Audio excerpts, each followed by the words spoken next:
Черный замок Ольшанский, месяц, нырая у хмарах,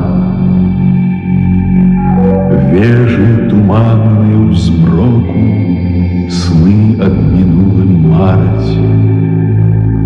Слухають ветер золки, вой далекий волчий, слухають, як на мурах со страху трасуться осины. Як тихо і мертво, який змрок глибокий. Тихо, тихо, ти чуєш здалеку в аркадах безплотні кроки. Кожную полночь такую у замку, что стыне от жаху, по галереях проходит дама с черным монахом.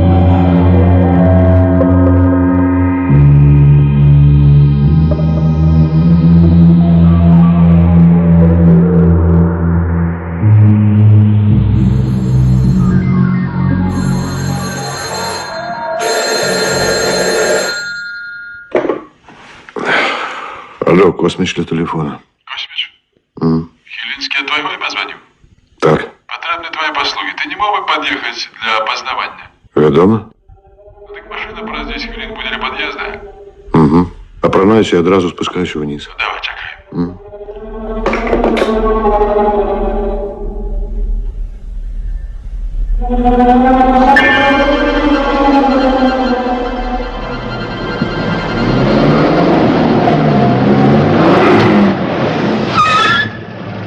Антон Глебович, прошу сюда. Сюда, коли ласка. Сідайте. Давайте знайомиться. Андрей Щука. Космич Антон. Глебче Якуб Іванович. Вельми приємно. Ну, ось і добре. Поехали. Ну, рассказывайте.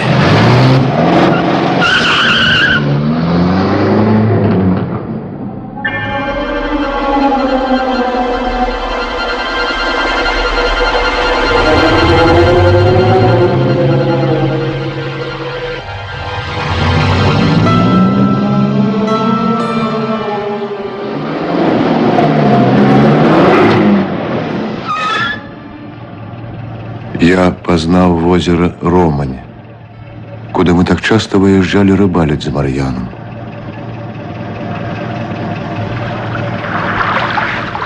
Тут моя, лесничевка на береге. Приехал. Ага, и он часто тут ловит, дядька. А мне что? Дети ходят в школу. Мой дядька заросликом, машина стоит. Запорожец стоит, дядька полковник. День, значит, стоит пустая. Другие так само. А на третий я уже тревогу поднял.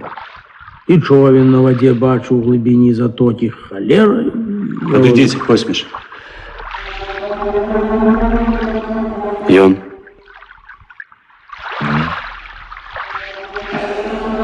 Твар, самі бачите, вопратка дуже подобна.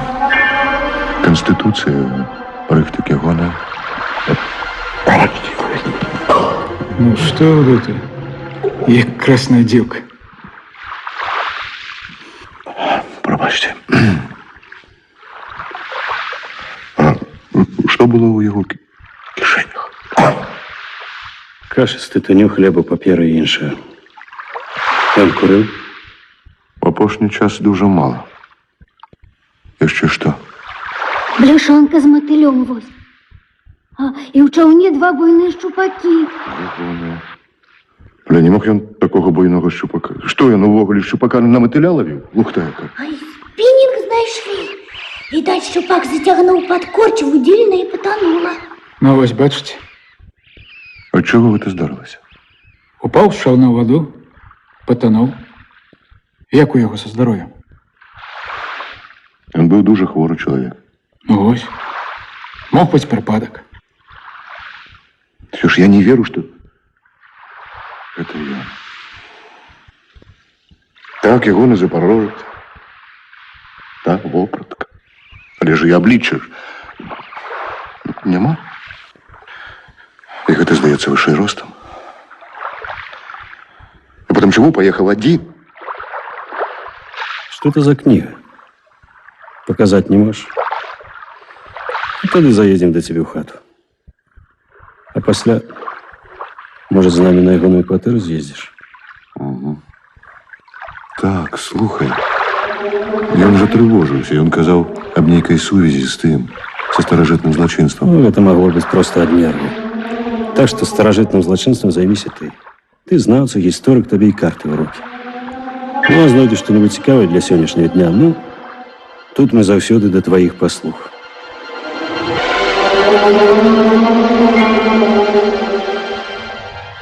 Понятые тут? Тут. Тут. Ускрывайте.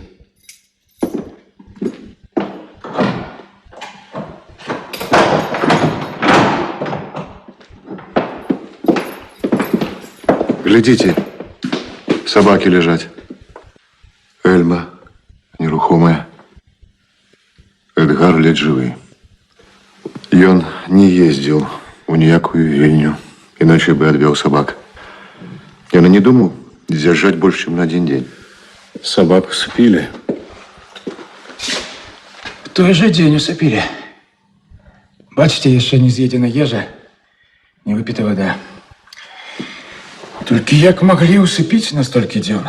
Мо шукали нешта? Калі за один день не знайшлі, то могли паўтарыць дозу. Але як? Гэта выхаваныя псы. Яны нічога не возьмуць з чужых рук.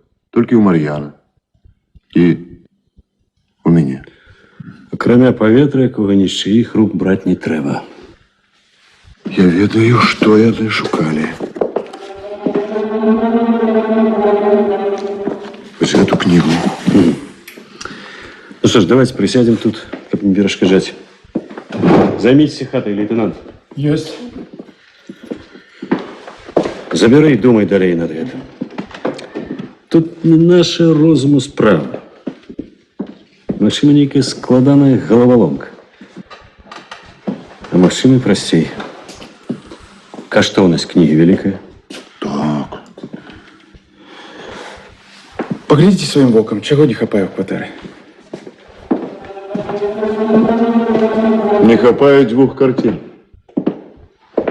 Тады, значыцца, пра кнігу і гаворкі няма. Мой сапраўды барагі спекулянты. Не выйграла і все. Товарищ полковник, Што? гэта бадай цікавей за карціны. Так, цікава, цікава. Косміч, прачытайце. Я, громадянин Мар'ян Пташинский, на выпадок раптоўнай смерти завещаю всю свою маёмасць другу, громадянину Антону Космічу, з умовай, каб азначаны Косміч утрымліваў былую жонку вышэйпамяненага Пташынскага на ўвесь час яе хваробы. Што ў яе? Рак, ляжыць у Гомелі. Значыцца, другі сэнс гэтага на час хваробы да самай смерці? Ну на што ж так? Позвоніце лепш до нас, хай наведуць у Гомелі даведкі пра стан якія. Пра стан Юліі Пташынскай. Што выявілася, Егор Апанасович? А ніякіх слядоў гвалтоўнай смерці. Што ж яго? Анёл Божий. Магчыма. У яго 2 мікра і 1 інфаркт. Завал сэрца, вось што. Вось прычына. Ну, мабыць, стаяў у чаўне, тут здарылася. Упаў у ваду і захлынуўся. Чаго ён адзін ехаў? Ягоная справа. Ясна, ягоная. І ніколі ён не бярогся. Ну, ніколі. Што за карціны прапалі? Гэта і падазрона. Каб кралі, крабілі б іншыя. Вось гэту. Ім цаны няма. А тыя 2 поўныя лухта, толькі што не новыя. Христос у Эмаусе, нямецкая школа канца мінулага стагоддзя. І англійская Кромвель ля магільнай ямы Карла I. Гэта ён у Киеве у ЦУМе купіў адразу пасля вайны. Помню эту картину. Пошкодженная крыху ўнізе. Угу. продзёртая была. Вялізныя дзіркі яркія. Не, ён іх не цаніў. А то, може, не разобралися? А чаго тады не ўзялі яшчэ чаго? Грошы. Шмат грошай. Ну, спяшаліся, не ведалі. Гэта барыгі па мастацтву. Хоць сё і тое ды разумеюць. Не ўзялі б яны гэтых карцін. Можа, другое. Можа, не цаніў, то прадаў. Яму дзеля жонкі былі патрэбны грошы. Клепся? Хай наші пошукаюць па антыкварыях. Ёсць.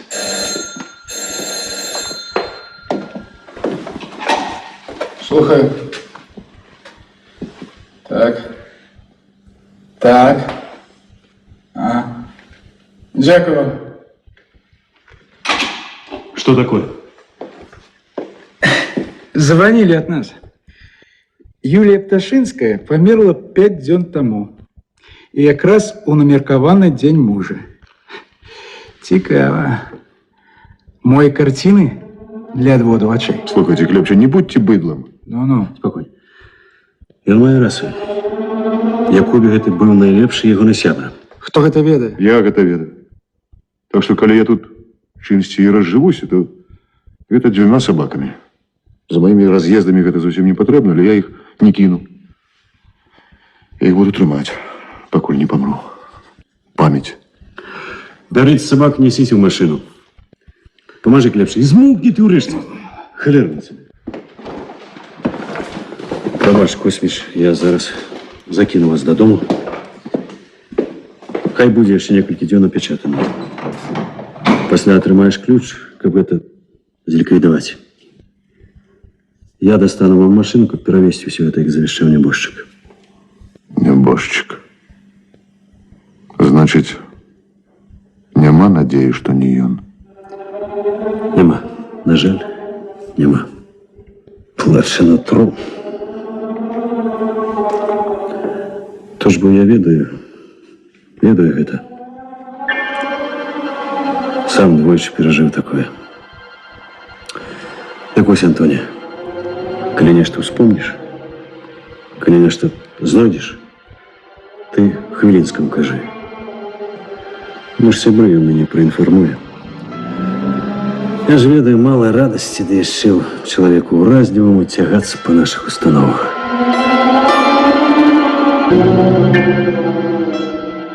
Успомніўся мне адзін з апошніх вечароў, калі Мар'ян быў яшчэ жывы. У той брыдкі сакавіцкі вечар я якраз рыхтаваўся да работы.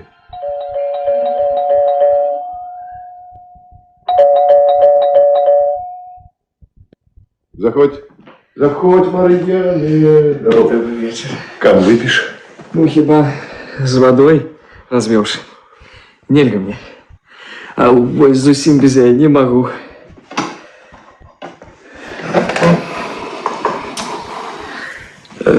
Слухай, Антось, мяне, напэўна, хочуць забіць.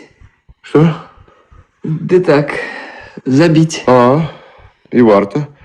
Такую святую барбару упусціць. Аддаў гэтаму гандляру ад калекцыянерства. Мілютіну Едьку, ну. А я не жартую, Антось. Ну што ты мне тут смалякі пляцеш? Ты маю кнігу ведаеш? Ну, бачыў. Год яна ў тебе. Год і 2 месяцы. Ну, вось за яе. Вярзеш ты. Расказвай. Ходзіць за мной увесь час. За вокнамі снег падмяты раніцамі. І калі з работы вяртаюся. Сабакі нервуюцца, як падыходжу. І вось некалькі разоў заўважаў, што швэндаюцца на пустыры нейкія цёмныя асобы. Ладно, скажам за кнігу. Адкуль ім ведаць? Што яна ў тебе? А вось меў дурасць. Выстаўка была ў лютым публічнай бібліятэцы. Старадрукі з бібліятэкі ды з прыватных збораў таксама. І што? Ну, а тое. Вось я стаю пры сваіх і тлумачу. Маячыць наводдаль нейкі чалавек, такі высокі, год на 8 за нас старэйшы, і просіць, ці не дазволіце зазірнуць. І такая ў яго голасе павага да сапраўднай вучонасці, так хвалюецца, аж чырванее, што я дазволіў. І вось тут першае, што мне не спадабалася. И где вы, кажется, это достали? Ну, на горы хожу у одного сярод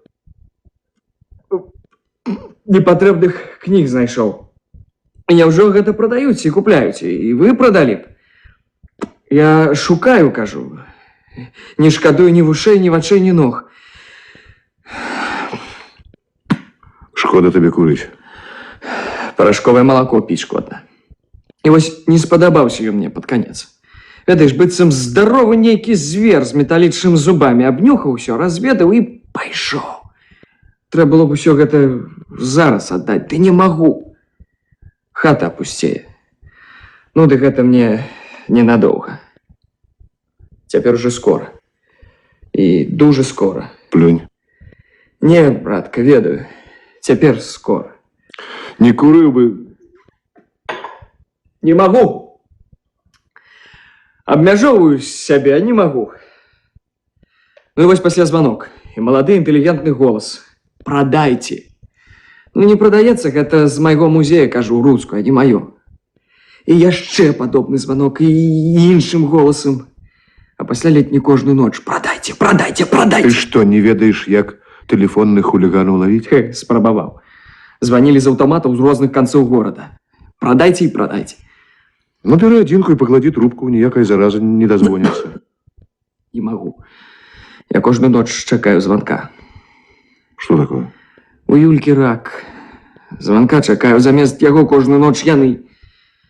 Ведаеш, трывожуся я і баюся, Антось. Ты ж ведаеш, баязліўцам не быў.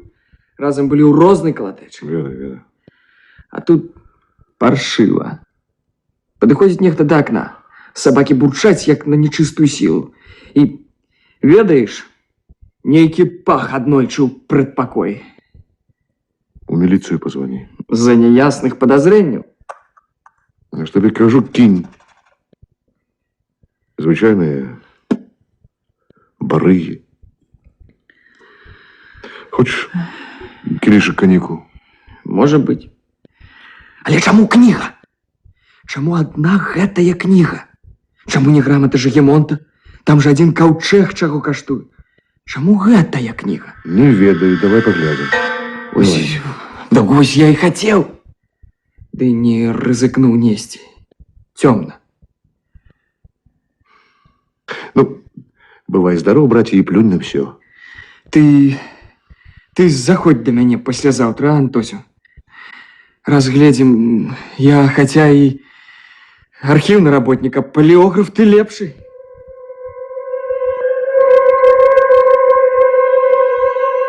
Ён пайшоў, а трывога засталася. Я падышоў да акна і глядзеў, як ён ідзе цераз вуліцу ў касых імклівых струменях снегу, змешанага з дажджом. Я даў сабе слова, што заўтра ж наведаю Мар'яна.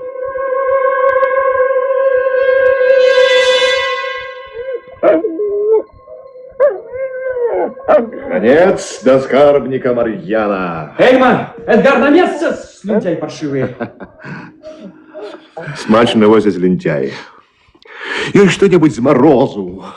И конник. Адліга сёння золотар. А задлігі ёсць? Задлігі ёсць. Сухие, теплые батареи. Ось. Законы продков забываешь. При Жагемонту лепей было, однако король Мар'ян немцев не любил и ляху, и усіх іншых, а нас, белорусцев, шкадаваў и любительно миловал. Початая, ну Будет так... табе и полно. То есть ставил бы, ну. Я кавы. Это не шкодит сердцу, наоборот, корыстно. Усё лекары гавораць. Ну, кроме того, мне хутка ўвогуле нічога не будзе шкодна. Ну. Самый момент, пэўна, не страшно. Чаканне. Вот что самое горшае. А вось сабакі прачуваюць бяду. Уяўляеш, сёння пад раніцу вылез гадзіну. Я ніколі ў жыцці такога не чуў. І не дварнягі ж яны, а сабакі цывілізованага стагоддзя. Ці ўдасца нам з табой яшчэ ў рыбку, а? Поедем, як чистая вода будзе, а? Не гош. Показывай книгу. Ось. Язык Язычник. Откуль такое диво? А вось і надпіс. Нет, ты не отказал. То все ж откуль? О, Альшаны. Нешта чуў, але тьмяна, дзе? Гісторык. Гэта мястэчка кіламетраў 30 адкладна. Князям Альшанскім належала, Гадаміновічы. Дуже старажытны беларускі род, шматлікія маёнткі на Нёмане і Птічы, некалькі ўласных гарадоў. Увесь час высокае становішча падмацоўвалі тым, што каралям гарады прадавалі. Ну дык вось, кнігу гэту я знайшоў у Альшанах на гары ў хаце такога дзеда, Мультана. Ён вартаўнік пры замку і галоўнае пры касцёле. Надзвычай цікавы тып. Сагнуты як мядзведзь, паляўнічы крыху, ну і філосаф. Так гэта мне для чаго? Да ўсё ж в сувязі з гэтай вось трывогай. Мозг шукае, лихаманкава, усе абставіны ўспамінае, усе самыя нязначныя здарэнні. Замак той, звычайны палацава-замкавы ансамбль. Страшны будынак, мясцовы валунны граніт, браце, барвяна-карычневы з куродамам, амаль чорны.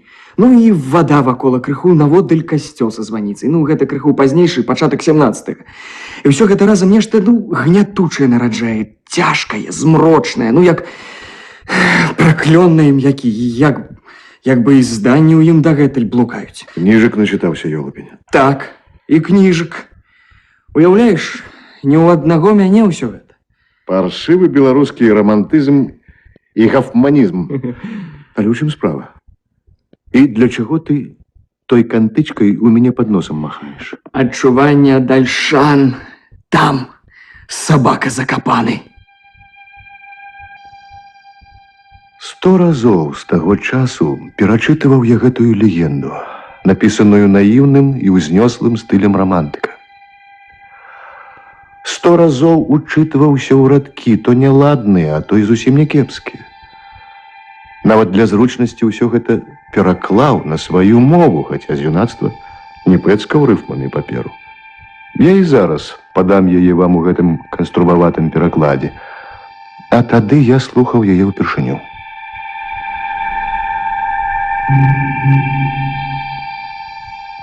Чорны замак Альшанскі. Месяц нырае ў хмарах. Вежы туманныя ў змроку сны аб мінулым мараць. Слухаюць ветер золкі, вой далёкі ваўчыны. Слухаюць, як на мурах са страху трасуцца асіны. Як ціха і мёртва, які змрок глыбокі. Ціха, ты чуеш здалёку у аркадах бясплотныя крокі. Кожную поўнач такую ў замку, што стыне ад жаху. Па галерэях праходзіць дама з чорным манахам.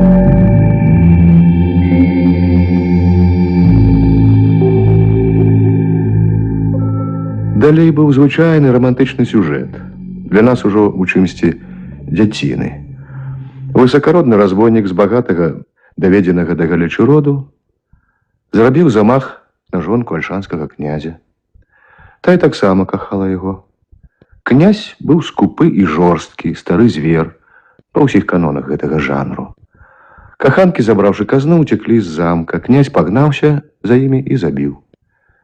І вось іхнія прывіды ходзяць пад аркадамі замка, чула і цяжка ўздыхаючы і палохаючы стогнамі добрых людзей.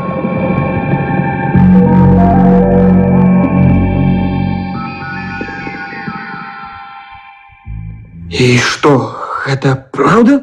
А чорт іх ведае, гэтых романтыкаў. Што, была на свеце Гражына? Ці горад на месцы Свіцезі? Ты мне скажы, цябе нічога не насцярожыла? Насцярожыла. Што? Адзіная рэальная дэталь. Тое, што княскую казну пабралі. Неяк такі ўчынак з романтычнай паэтыкай не вяжацца. А ўжо да іхняга маральнага кодексу, ані, боже мой. Правільна. Разумнік. Сапраўды, як на романтыка ты хаця тай пачварня, а рэалія.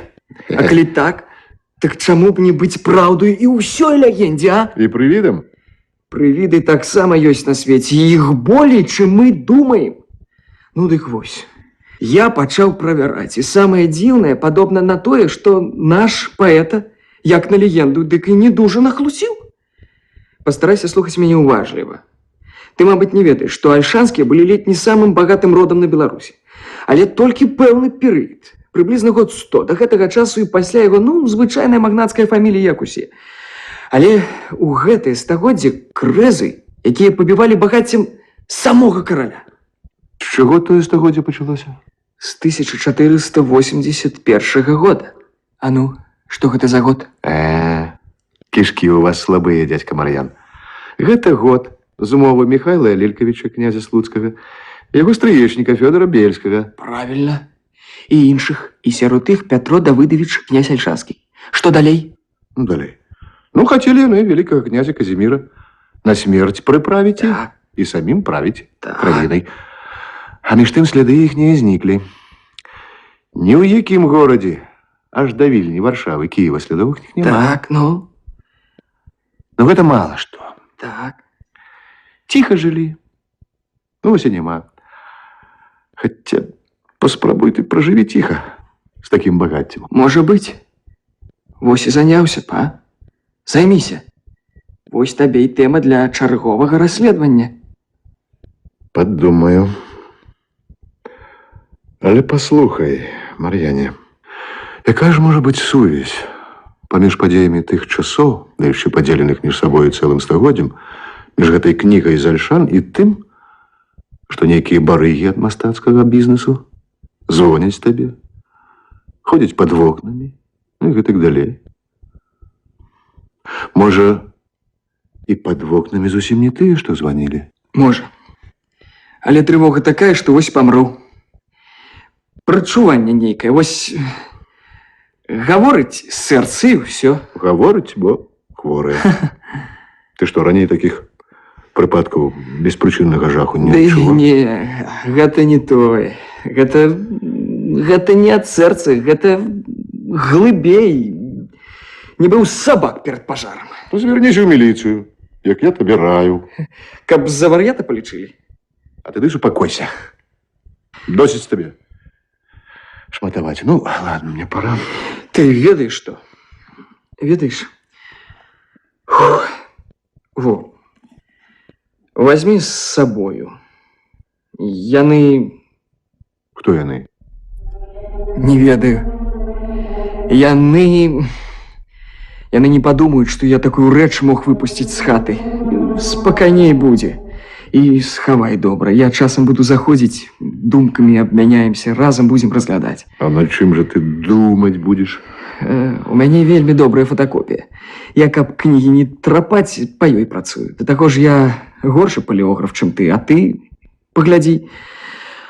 На, вось партфель, можаш у сябе пакінуць. Гэта яшчэ на што? Маўчы, Антоне. Трэба.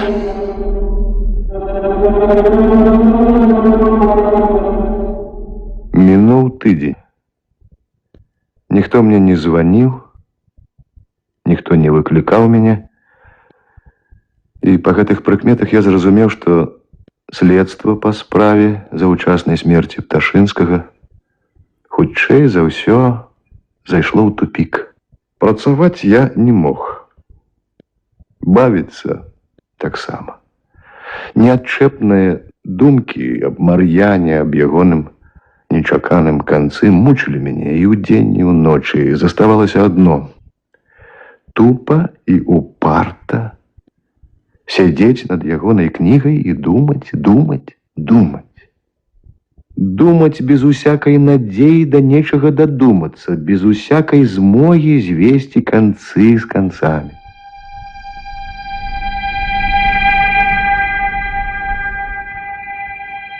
У той вечар я вырашыў зрабіць апошнюю спробу.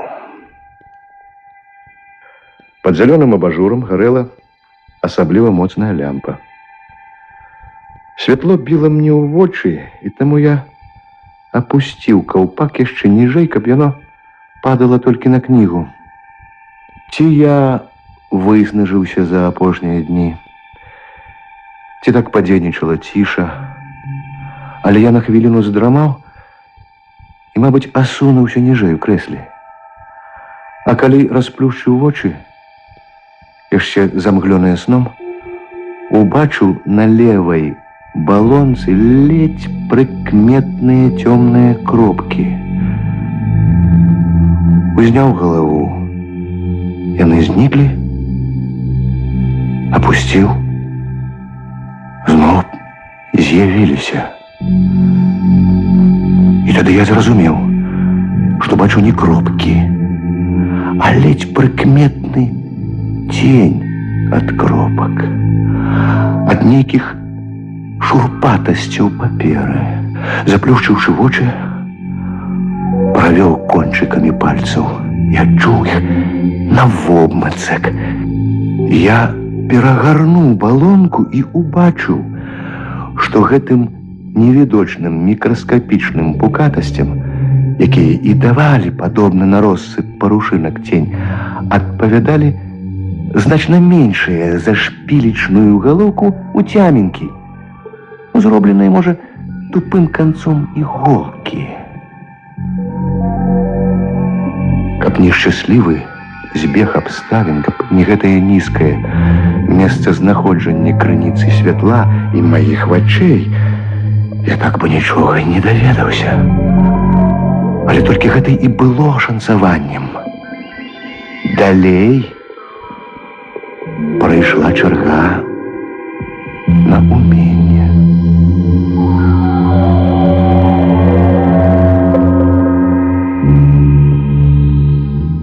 Я упаў у нейкую раз'юшанасць работай, у нейкі шалёны азарт. Всё ж гэта была шыфроўка пачатку 17-го стагоддзя. Яшчэ жывы быў Леў Сапега. Яшчэ не нахлынулі шведы. Яшчэ старажытная мова гучала на поўны рот і ва ўрадзе, і ў судзе. І паступова на асобным аркушы узніклі выпісаныя мною словы. Пасля я паспрабаваў перавесці ўсё гэта на сучасную чалавечую мову. Атрымалася, за выключэннем цёмных месцаў, так. Я, першы і апошні, нашчадку разумнаму завяшчаю медзь пасярэбраную, іншаму медзь таўчы у 3 фунты з паловаю. Чарговасць такая. Карэньчыкі зручна пачатак схавалі, а медзь укрыла астатняе. Калі ты скапец галавою, дурань, то не украдзеш. Тут неразборліва. Подла. Затрымаю, бо тебе ключом хітрасці. Калі разумны, то складі змяю лесвіцаю, дымам. Складі спачатку усё цэлае вакол медзі, не звернеш увагі, неразборліва, можа, застанецца за завалаю.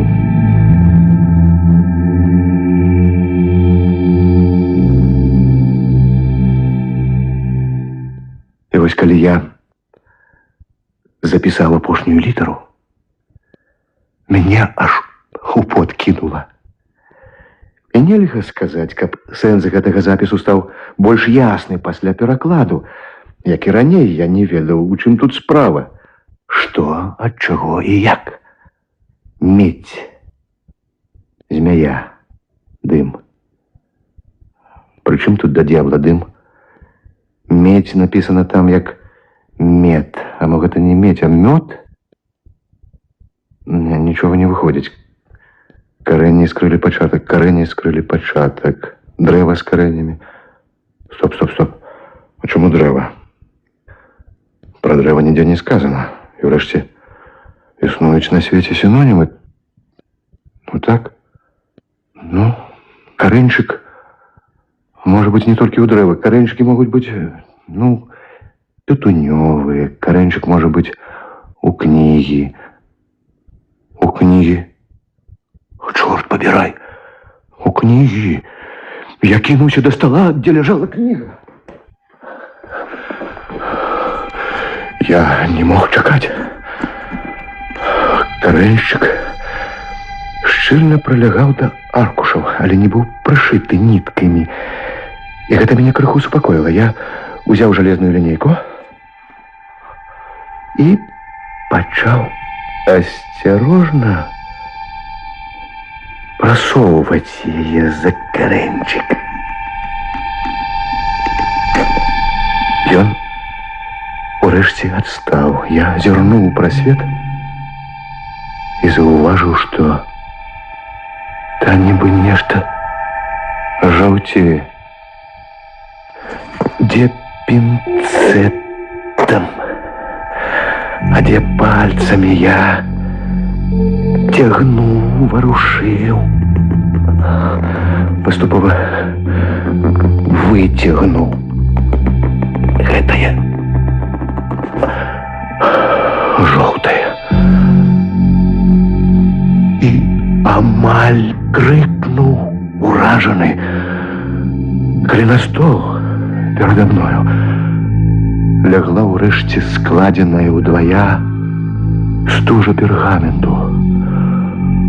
Доўгая стужка, на якой былі раскіданы літары, напісаныя старажытным чорным і парудзелым атрамантам. Інкаустам, як называлі яго продкі ў тыя часы.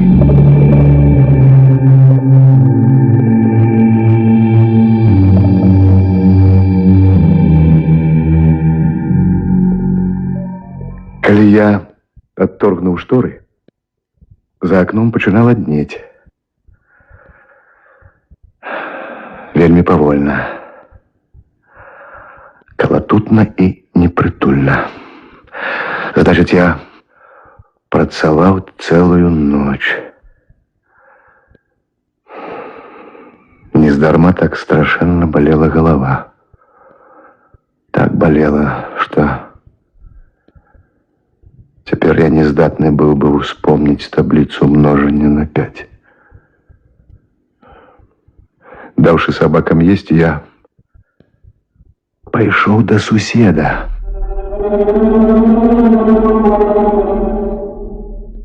Можно до вас? Не перашкодзіў? Ласка, ну что, старый, пропустим под чарчыне, да и у шахматишки. Пан Хілінскі прапануе мне каньяк у 9 гадзін раніцы. І шкадую, што не прапанаваў мне гэтай работы, абудзіўшы ў 5 гадзін. Столькі часу загубілі. Боже мой, зараз бы былі уже готовенькія. 9 гадзін вечера 16 красавіка. Чорт. Няўжо гэта я суткі? То ж бо голова расчёрзана. Шахматишки отменяются. Ну, что такое здарылася? Расскажи, коли есть охота. Як это ты дня не заўважыў? Я расказаў. Ён сядзеў, граў келіх далонню і цяжкавата думаў.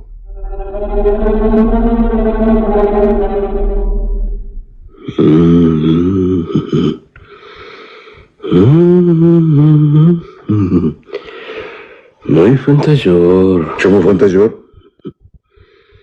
Да не кіно. Детективно занадто. І спрэчна. Хотя і цікава. Тут тебе здарэнне, тут тебе нібы шароўнай скрыначкі шифр, тут тебе голова, якая за суткі гэтакую работу зрабіла. Адкажу, не по спецыяльнасці працуеш.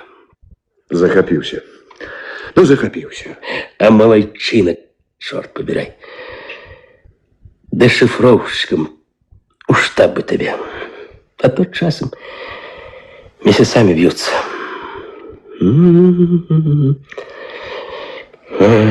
Ладно, а что зараз думаешь робить?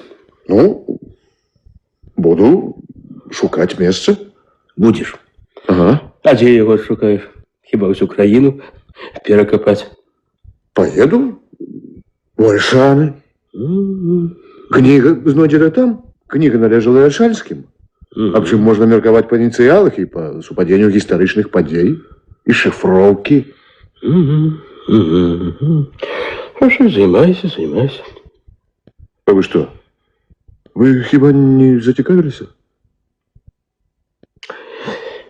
Дык што ж, хлопец, не наша гэта кампетэнцыя, не моя, ды і не штукі. Як гэта? А калі сапраўды Пташынскі не захлынуўся, а забіты? А ты ўпэўнены, што ён забіты?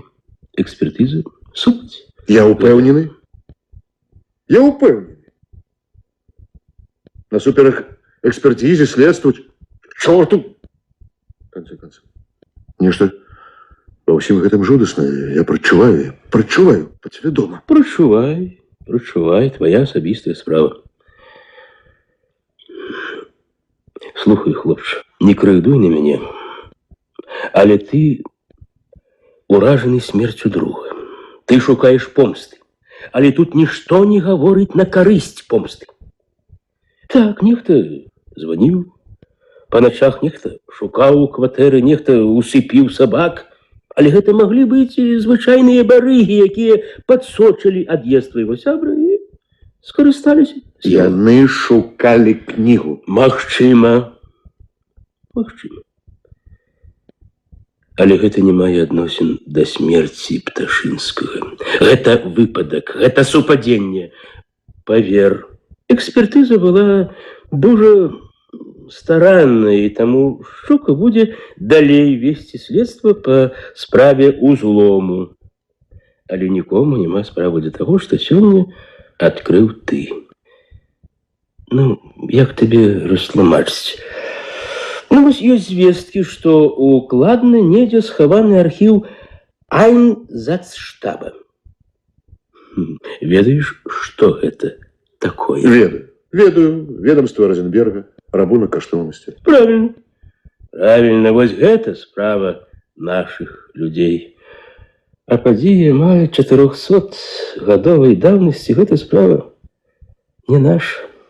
Ты б яшчэ папрасіў расследаванне справы забойства Наполеона. І папрасіў бы. Парабілі ж аналіз ягоных валасоў на мыш'як. Выявілі.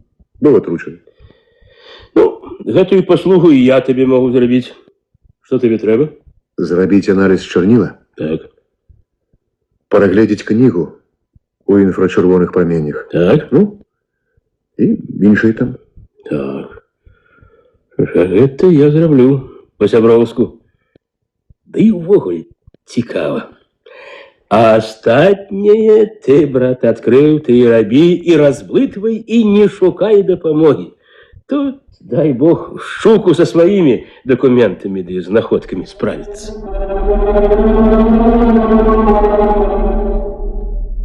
Выйшаўшы ад Хілінскага, на пляцоўцы другога паверху я сутыкнуўся з суседам. Гэта лекар. Іміка ягонае Вітаўт Шапо-Калаўр Лыгановскі. Хадзілі чуткі пра яго незвычайную біяграфію, звязаную з яго падарожжам на ўсход. Выключна складзены з пародзістым бронзавым абліччам, рэдка мне даводзілася бачыць прыгажэйшы мужчынскі твар. І разумнейш таксама. Мы прывіталіся. Добрый день, сосед. Денечек и добрый. Закурим, сосед. Слухайте, у вас часам у сваяцтве не было людей, ну, с пэўнымі адхіленнямі ў псіхіцы? Да не, здоровые усе были, як пні. Ну, то и добре. Вот апошнім часам толькі страшэнна боліць голова. А что, вы шмат п'еце? Да не, выпадкова. І досыць рэдка. Абавязкова кіньце курыць. О, гэта вы ўжо занадта патрабуеце. Просто выдатна было б, каб кінулі. Але я тут дрэнны парадчык. Сам дымлю, як цягнік. З вайны. Ну, усяго вам лепшага. Узаемна, да сустрэчы.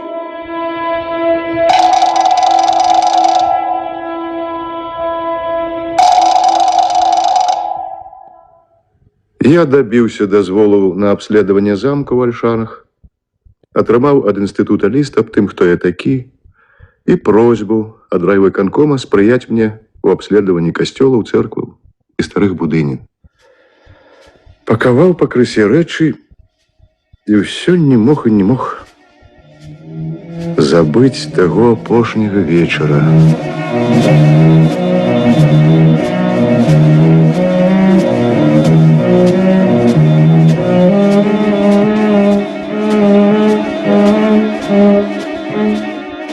Костёл у Ольшанах был могутный, с 2 высочезными вежами. А просто перед собой, меж першей и другой вежами, я убачил натоўп. Некалькі человек з ламами працавали, разбиваючи цямянку. Видать, хотели поширить пролом. Стойте!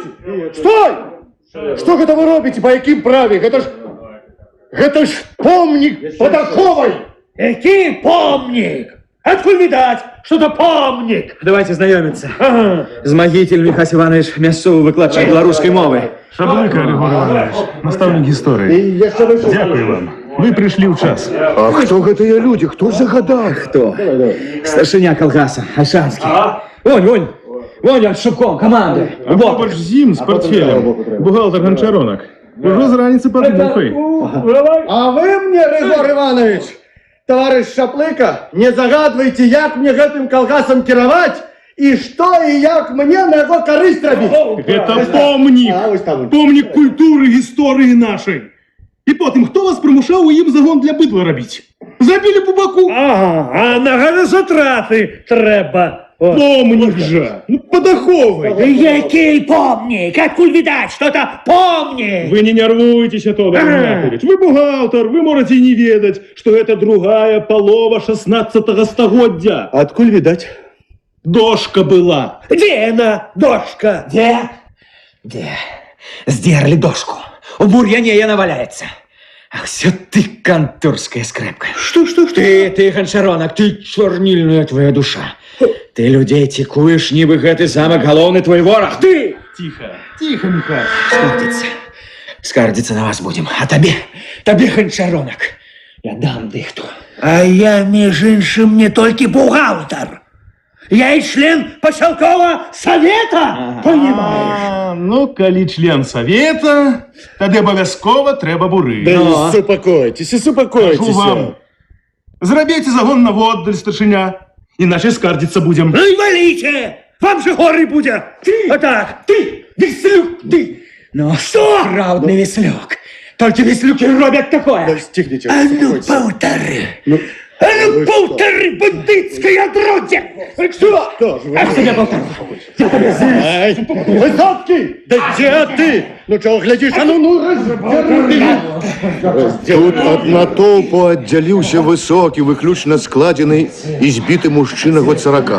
Валасы цёмна-русыя, светлыя вочы прыжмураны, у руках лянівая грацыя, па якой, відаць, можа быць нечакана руховым. Нос прамы, рот няўлоўна усміхаецца. У вялікай далоні маленькая цушка. Ну, 15 суток, бухгалтер великого колгаса, член поселкового совета, и 15 суток. Не пригожа. Наставник родного слова и тротуар перед школой подметает. Ай, не пригожа. Высоцкий, пусти меня до его! Не пушу. Гляньте, и он фотографует.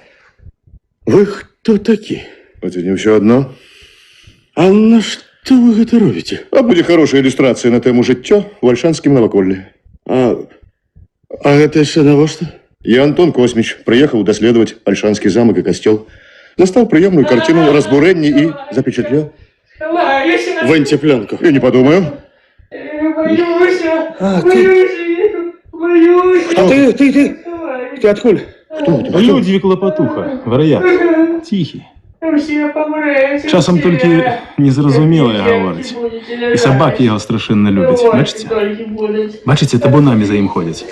Німецьких овчарок тільки боїться. Откуда же он такой несчастный человек? У нас тут у 44-м немцы нейкую работу вели. А пасля человек 300 поляков до наших расстраляли. Помник вы сами убачите у парку стоит. Агульный помник наш и польский. Страшная была история. А Лопатуха при чем? Кажуть, што толькі яму аднаму ўдалося з-пад расстрэлу ўцячы. Ну і крануўся, гледзячы на ўвесь гэты жах. А быў жа добры культурны чалавек. Скончыў у свой час універсітэт пражскі. Некалькі моў ведаў. Прапаў чалавек. Мяхі на млыне цягае. Шкадуюць яго. Ну, цяпер у гэтай кампаніі надоўга ахвота да замка прападзе. Ну, не кажы, не кажы. Ганчаронак, гэта такая свіння, што не адвяжецца. Як нянавісць у яго нейкай сядзіць і да замка, і да многага. Ён гэта Альшанскага падбіў. Нутром чую ён. Так, я б таксама лічыў, што ён гад паўзучы. Каб мы разам з ім у гестапа не былі. У гестапа? Ну так. Мяне ўзялі па падазрэнні за падполля. Хаця ніякіх доказаў не было. Вядуць праз пакой, а ён стаіць рукамі ў сценку падаховай сабакі. Убачыў мяне, зрабіў выгляд, што не пазнаў, дай Бог яму. Як жа вы адтуль выйшлі? Прадажныя яны былі. Выпусцілі нас з ганчаронкам. Кажуць, трымаўся язык прыкусіўшы. А тое, што характар дзярмо, справа 10-я. Усё адно я яму бандыцкага адродзе не дарую. А чаму ён... Тут сакрэту няма. Усе ведаюць. Быў я па дурасці пасля вайны некалькі месяцаў у бандзе. Шанюк зялёны, непаўналетні. Рамантыкі захацелася. У філіяле банды Боўбеля і Куляша. І добра, што трапіўся мне хорошы чалавек. Шука было яго прозвішча. Ён мне і давёў, што я такое. Ну, я сваю віну выкупіў. Дзякуючы яму і мне банда тая загадала доўга жыць. Часткова здаўшыся, а асноўную частку самім Куляшом да балота прыціснулі, і знішчылі да апошняга чалавека. І сам Куляш зранены ў багне патануў. А ён мне бандыцкае адродзе. Сука! Ну, супакойся, ладно, супакойся.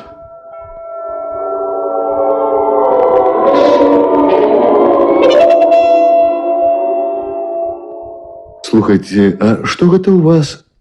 Кажуць, нібы пра нейкую жанчыну з нейкім чорным монахам.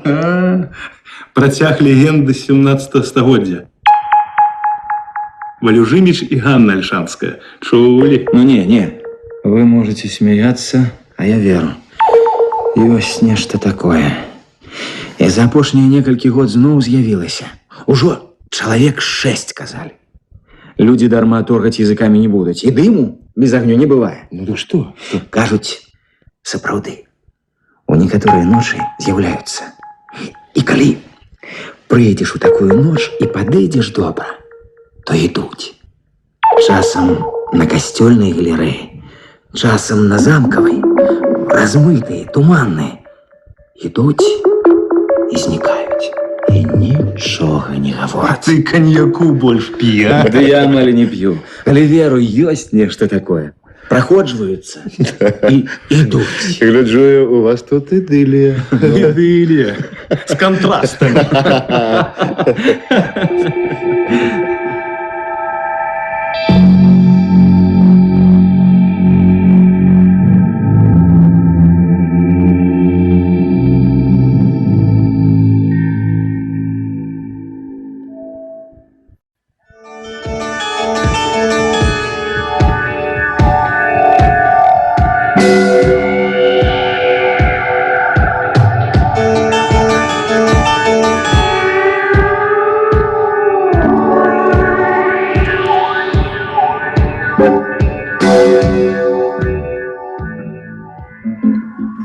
О, сустрэча ў джунглях і на моры. Качка шторм, гарыну агню. На Босфоры ж гэтай гары мора. Ты меня не спрашивай. О, Антону Глебовичу Космичу. Прывітанне. Прывітанне, товарышу Геннадию, які імя па бацьку пакуль што не заслужыў. Знаёмцеся, дзяўчаткі, прыват-дацэнт Косміча. Гэта Таня Салей, Тэреза Гайдучык, наша... Таўстуха. Ну і вы з ім пазнаёміліся, дзяўчаты. Наш дурань. А хто ж у вас тут начальник? Ну, а чаму ж не я, а? Таких шалапутаў начальникам не прызначаюць. Мы пройдем, Антон Глебович, пройдем. Нас 20 будзе на раскопе. 30 школьникаў наймём. Усе гарадзішчы ўсёй Европы. Мы раскопаем кітмянём. У прыватнасці гэтае гарадзішча ранняга сярэдневякоўя. Стася Рэшыц, у нас начальник. Зараз яна прыйдзе. Ой, не падымаюцца. З кім же гэта яна? З кім? А дед Мультан з ёй. День добрый. Мультан мое прозвище. Станіслава Рэчыц, кіраўнік групы. Антон Космич. Той? Соромно. Але выходит, что той. А вы Тая? Ну, калі заўважылі тут, дык тая. Зайдите на хвилинку до нас. А куды мне? Туды? Ага, а потім чекаємо вас. Ну, что у вас, Антон Глебович?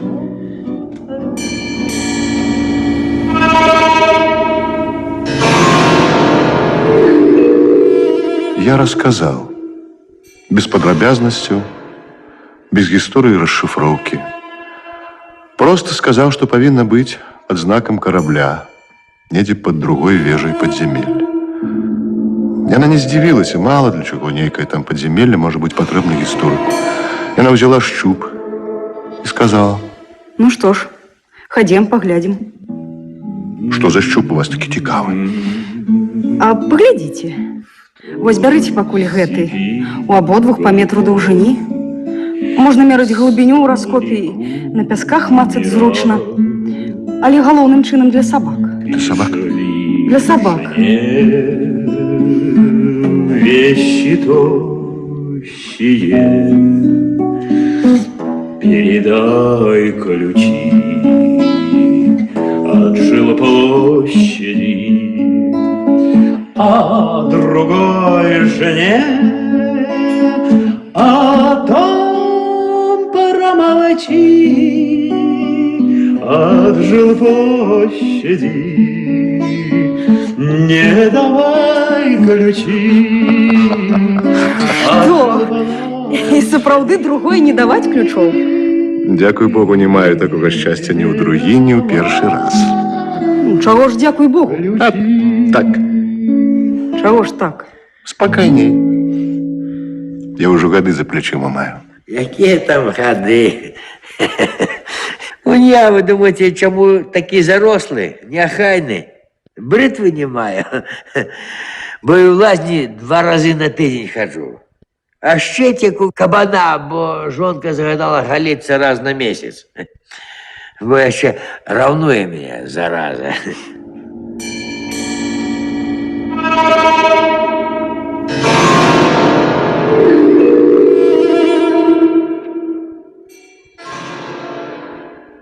Бурить поступово. І дошка здерта. Валяється у бур'яні. Куди вона втече? У сутарані. А хто ж її украде? Вдячні жихари украдуть. Не дам. Я ж вартовник. Костела и заодно замка. Ну, дед, ви навартуєте. О, да ще як. А дошка? Приб'ють дошку, як би цьому ж справу зробили. А дошка сьогодні не єсть, завтра нема. Мае рацию. Онь была дошка на ружанах на беларускім Парфеноне, валялись у дворы бочки з-пад мазуты. Няма яе, тыя ж бочки. Ой, ну да где вы там кажете? Другая от куту. От якого куту? Де той кут? А і правда. Кути 4, так що практично під кожний. Практично на пса твоя робота, хлопець. Ось що. Так ти тут нічого не знайдеш. Я ось що зроблю. Я тобі внука свого молодшого Стасика пришлю. І он сапраўдны мультан. І он з Васильком Шубайлом, сябром своим, такие сорви головы, что весь замок с головы до пяток облазили. Може, яны тебе в нечем помогут? О, дякуй, дед, дякуй. От детей у таких выпадках сапраўды може бути более корисі, чим от дорослих. Тож бо. Что ж вы копать починаете, а? Еще ж мокро. Падрыхтоўка. Пачнем па-сапраўднаму, калі вучню, у якіх экзаменаў няма, адпусціць, як крыху падсохне. Шаблыка ім памог. Угу. Варта капаць. У выпадку чаго і вам дапаможам. І заходзьце да нас.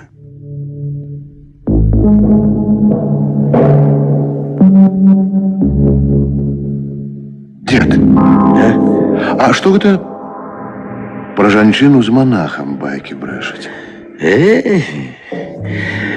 Как это байки.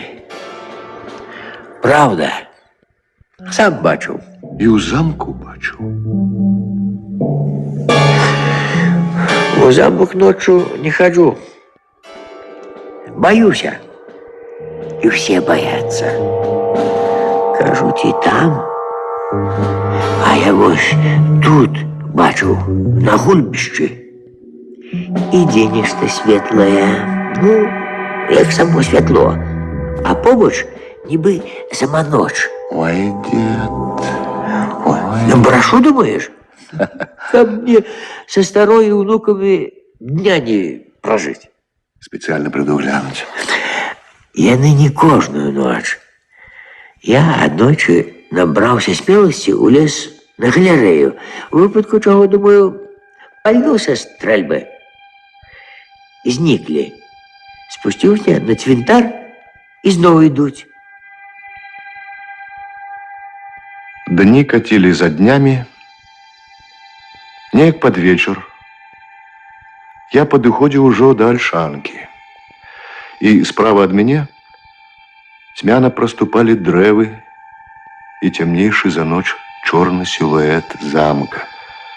И тут раптам я спыніўся, рэзкам быццам знянацку налетел грудьми на нешта вострае. У одной з вежаў гарэў агонь. Невялічкі.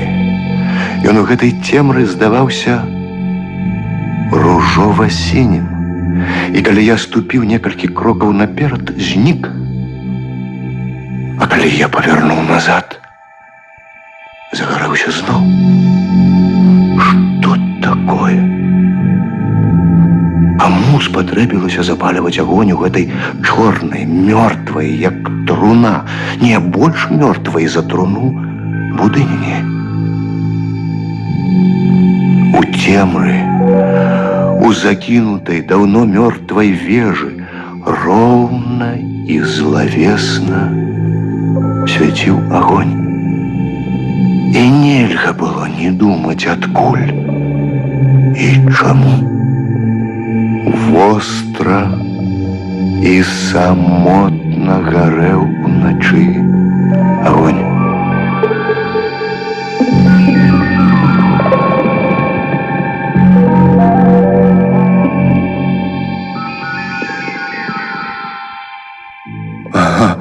Вы, хлопчики, чьи? Кто?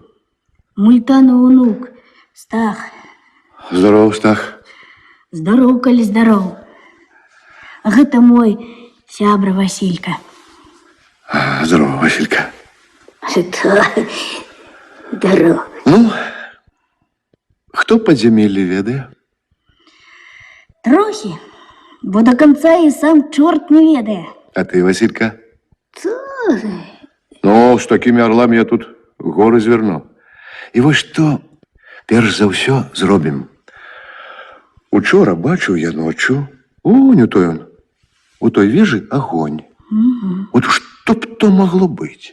Гэта трэба скіміць.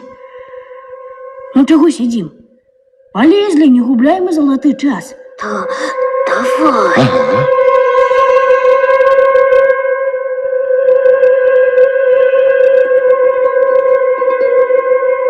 Дядька Антося, я перша полезу, вы за мной. Давай. Ну, как бы, коли я сорвуся, вы меня утрымаете? А коли вы перші полезете и сорветесь, мне утрымать будет тяжко. Так.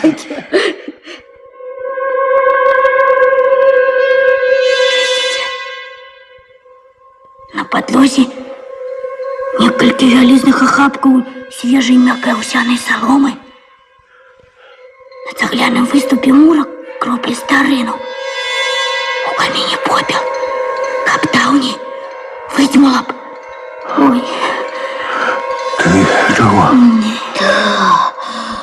Пылу няма. Бандюга. Чому? Ну и дурному ясно. а просто некий волоцюга. На што б яму хавацца? Маєш рацію, Ерол. І добре, що у вас хороші очі.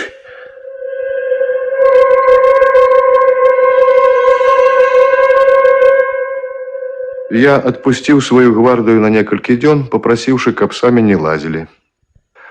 Больше зарыться нечто, а тады як глянешь у вочы деду Мультану и батькам Шибайлам.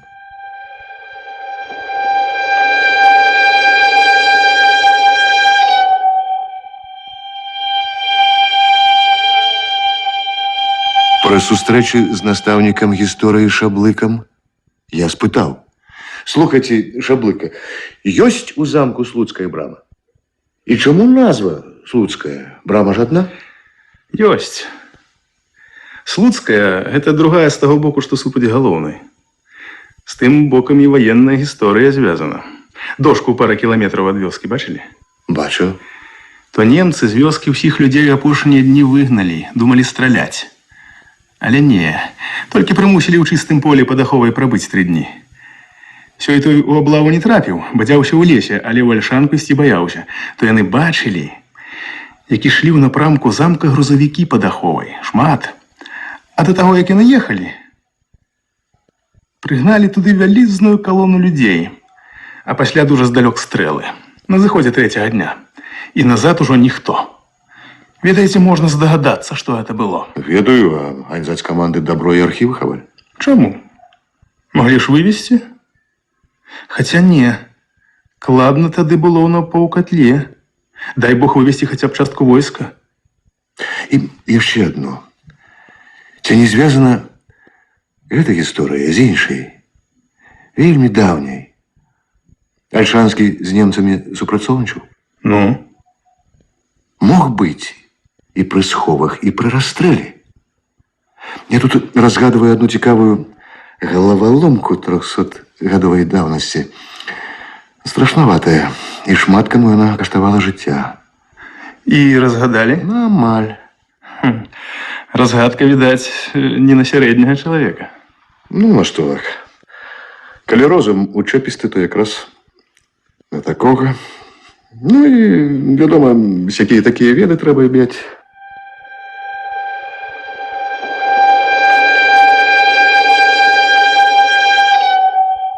Раніцай я пазваніў кладна Максіму Смыцкаму, аднаму з лепшых, калі не лепшаму, знаўцу горада і гісторыі яго і наваколля.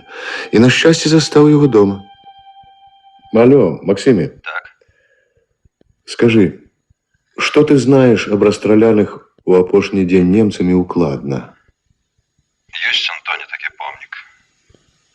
Стелла правдивее. Угу. Только тут их полову, ведаешь, нібито расстреляли, а частку дали под Белостоком, и неведомо те кого. Но расстрелянные были поляки и белорусы, во всяком разе и там, адекватные и двухмовные стелы. Текст памятаешь? Памятаю. Але лепей для верности. Почекай зараз по картотеці. Так, есть, Антоне, слухай. Тут спочивають останки 22 бойцов руху сопротивления, замордованных гитлеровцами у день 17 липня 1944 года. Облоцкий с Кракова, Ромский, 17 человек неведомых. Вечная слава памяти героев. Дякую, Максиме, дякую. До зустрічі. До зустрічі, Антоні.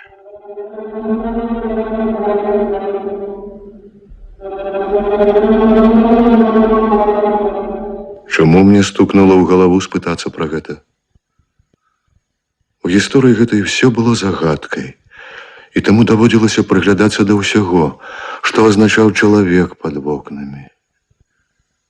Выпадак у музеі, усыпленне сабак, забойство. Так, я падсвядома ведаў, што то было забойство. Запіска, напісаная маёй рукой. Дзіўныя і дзікаватыя людзі ў Альшанцы. Урэшце, вся гэтая гісторыя са старой легендай і дзіўная яе сувязь з сучаснасцю. Наступнага дня я, узяўшы ключ у Мультана, абследаваў тое падзямелле пад вежай, дзе былі краты. Нічога незвычайнага. Той жа пыл і той жа друз. Толькі што некалькі заваленых хадоў у невядомыя.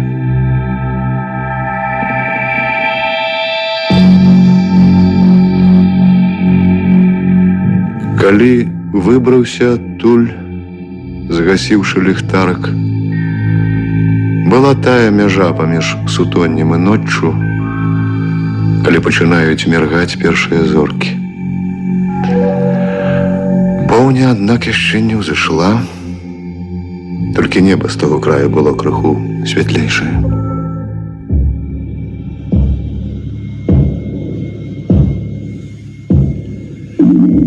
І тут я не поверыў сваім вачам.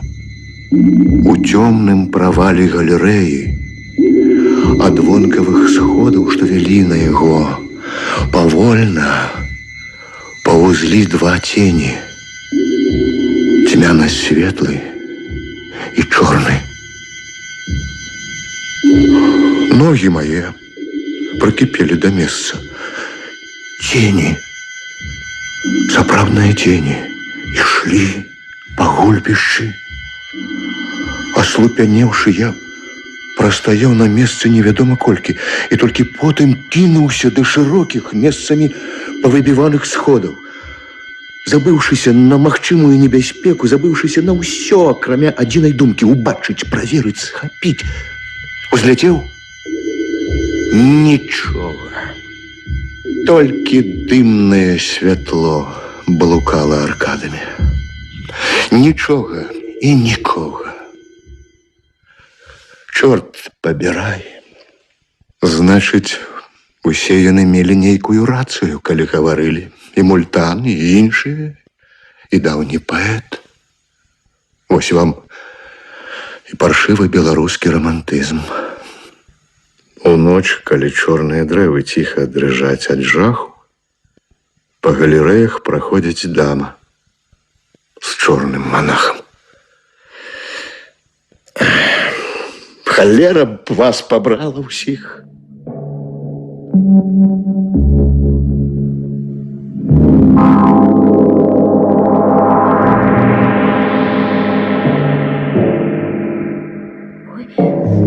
Вы можете плечи провести. Пролезьте. Руками наперед. Давайте. Вот так. Тут и продки лежать, князева. Ой. Это дойлит. Комиссия нейкий год назад приезжала. Здымала века. Як же вы ляжите? Только трохи усох.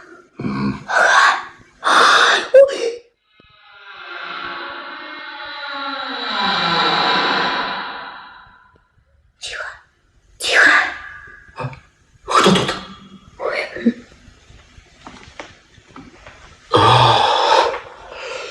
Гэта вы? У дзвярах з'явіўся чалавек невысокага росту, у цывільным, коротка стрыжаны. Шатаністыя валасы ўжо моцна сівелі. Усмешка была па-дзіцячы хітраватая, твар лісіны, але ў нечым прыемны. Насцярожвалі толькі вочы. Я звярнуўся да яго. Ойча. Які я вам ойча. Я быў ёсць заходнебеларускі просты хлопец. Прынамсі для вас, а не для касцёльных дэвотык. Якім чынам вы тут? Навошта ж вы так? Я сам бы мог показаць. І было б зручней. Прабачце, дзеці сказалі, што іншага ходу няма. І дарэмна сказалі. Ну, добра, дзеці, ідзіце, гуляйце.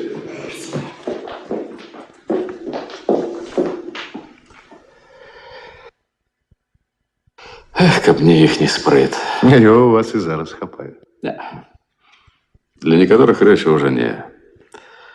Тут под касцёлам і под замкам цэлая сістэма хадоў.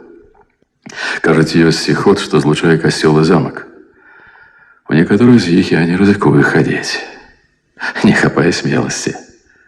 Часцей спрыту. Хочаце? Я вам некоторые покажу. Чего ж, охотно. То ходим?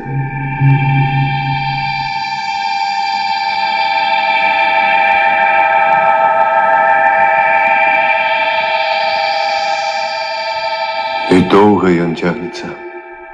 До конца не доходим. Тут есть и іншие ходы, боковые. Але я их не ведаю. И никто не ведает. Тут падчас татарского набегу недзе ў 1500 годзе хавалася все насельніцтва Альшан и некоторых вёсак. То, что катакомбы старейшие за костюм? Непомерно старейшие. Осторожно! Иисус Мария, матка Боска Острабрамска. Ой, что это было? Студня. Я ж сказал, осторожно. И чего же вы послизнулись? Дайте я посвячу. Ну, так и есть. Колония кажану. Бач, за зимой блин на подлозе отрымался. А ключи у вас? Ключи у меня. И от замковых ходов так само. У меня и у Мультана. Дети понадились лазить. Ко мне звалился который. Добро вам у яго? А? Хотя, чему ж? Человек добрый, станоўчы. Майстер на все руки. Тут и органиста знайсці тяжко. А гэты яшчэ і гадзіннік адрамантаваў. И календар амаль что. И сонечный, и месячный. Чутки ходили. Вы нечто шукаете? И что трапила вам у руки нейкая шифровка? Вот дьявол. Все моя балбатня. У самых агульных рысах я рассказаў яму аб нязначным, асабліва напіраючы, што нічога не расшифраваў, бо мне невядомы прадмет, вакол якога трэба такую стужку наматваць.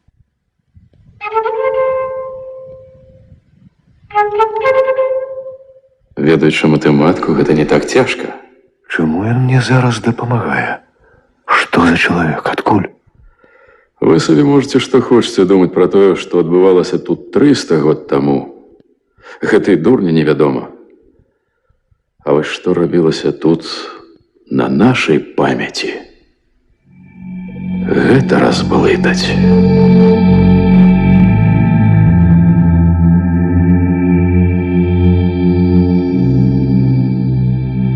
Я пайшоў ад яго у самых растрапаных пачуццях.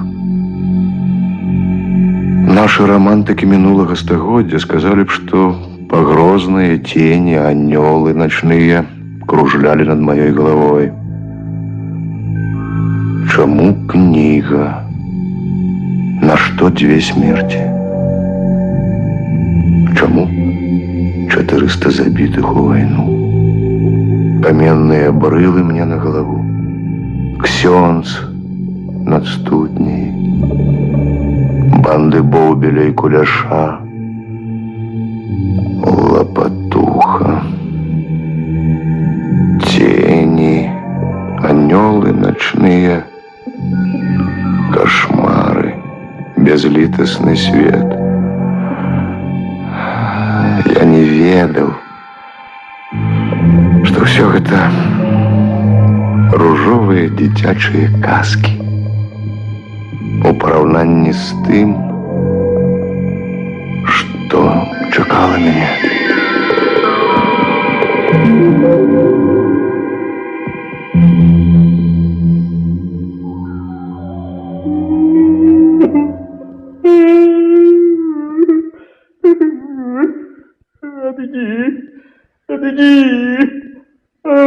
Мой дом, мой замок, моя крепость, моя крепость. И что над ней моей, под ней мою, я вам дам.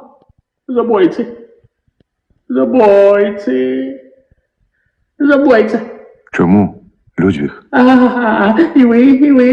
вы забьете меня. Сховаюся. Чому я забойця?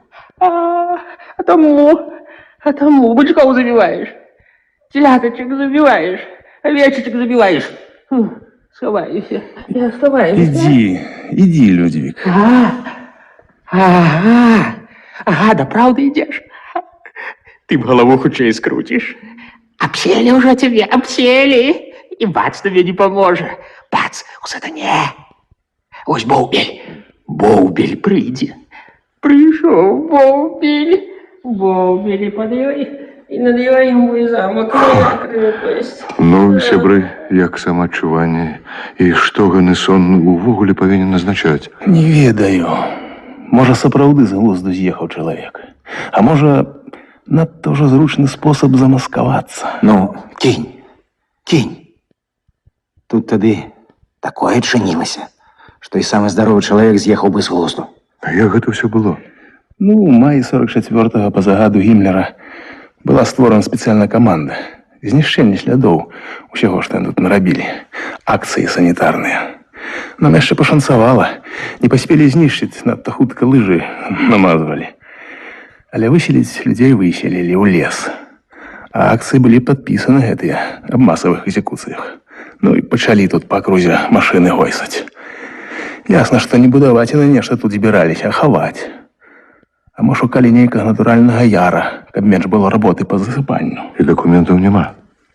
Шукалі мы іх некалькі год назад. Бо некаторыя нашы людзі часам усё ж пракрадаліся ў вёску забраць нешта забытае ці трохі ежы са схованак. І хочаш не хочаш, сёе-тое бачылі. Хто?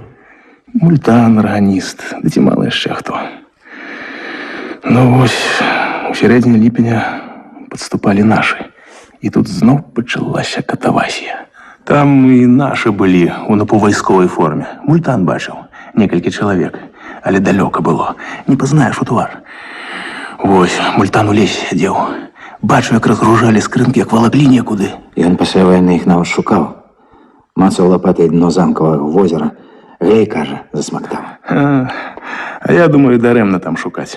Думаю, не там. Думаю, ці не ў рачулцы пад замкам. Або, вярней за ўсё, недзе ў катакомбах. Бо там д'ябал нагу зломіць. Бо до канца іх ніхто не ведае. Ведаў толькі стары Альшанскі, бо яго план старадаўні быў. Хто бачыў? Лапатуха. І ўвогуле. Ён зашмат бачыў. Аж да небяспекі жыццю шмат бачыў. І апошнюю акцыю бачыў. Бачыў, але не до канца. Цягнулі палонныя скрынкі да гарба. Там возер з аднаго боку, а рачул коровы замак з другого. Смяротнікам пасля вочы завязалі, павялі туды, а праз пару гадзін зноў завязанымі вачыма адводзяць назад. І ў лесе залпы. Жывыя зносілі мёртвых у купы. І тут ці Лапатуха спалохаўся. Ён, відаць, ужо тады быў таго. І кінуў назіральны пункт. Ці ўдалося яму дзіўму цячы, астатніх паклалі там, на горцы, дзе пахаваны ведаеш. А хто ведае, дзе яны тое схавалі? Ну, нашых туды не пусцілі. Вось яно што, атрымліваецца, ніхто не ведае. Што хавалі? Дзе і як? Ускосна здагадацца можна. Архіў і нарабаваныя, і асабістае майно Альшанскіх. То ж бо замак пуставаты выглядаў, як мы ўвайшлі. А ведае, Лапатуха ведае. Ды гэта ўсё адно, што сабака ведаў бы. Не кажа. І ніколі не скажа. А можа, што прасветліцца? Да, наўрад ці. Што могуць даць бязладныя лапатанні накшталт? І вы заб'еце мяне, забойцы, запаветы іх не там. Калі ёсць недзе там запавет Альшанскага ды граматы, ды сцверджанні годнасці магнацкай, каму яны зараз патрэбныя?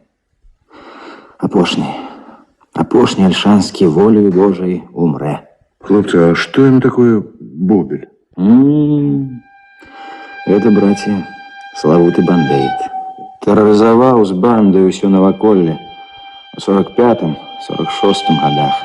Два іх тут такія былі. Ён ды Кулеш. Ну, хлусіць не буду.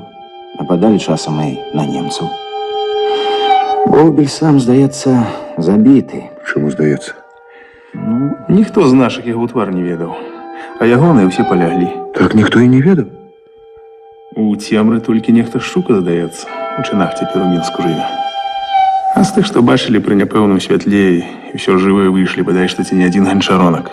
Ганчаронак? Ну так. Бобель паслаў з ім праважатага ў апошнюю дарогу хлопца. Да, відаць, малавопытнага. А ў Тодара ў кішэні махра была. Другая памылка, рук яму не звязалі. То ён у балоце пасля 2 дні сядзеў, аж пакуль ноччу Вальшана не прыйшоў і ў жонкі не даведаўся, што Боўбеля напярэдадні разбілі ўшчэнт. Ніколі б не падумаў, што гэткая мужнасць. Гэты п'янюга вечна ад яго гары несе. Ён, кажуць, і піць пачаў з таго часу. А ўвогуле, мужны-не мужны, гадзёнак ён, гэты Тодар Ігнатович. Давай проводим яго.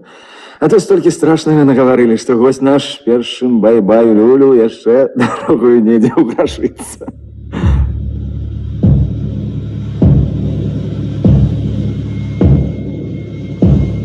Хлопцы, давайте зазірнем. Ну, можа, яны, гэтыя пані з монахам, і сёння з'явяцца.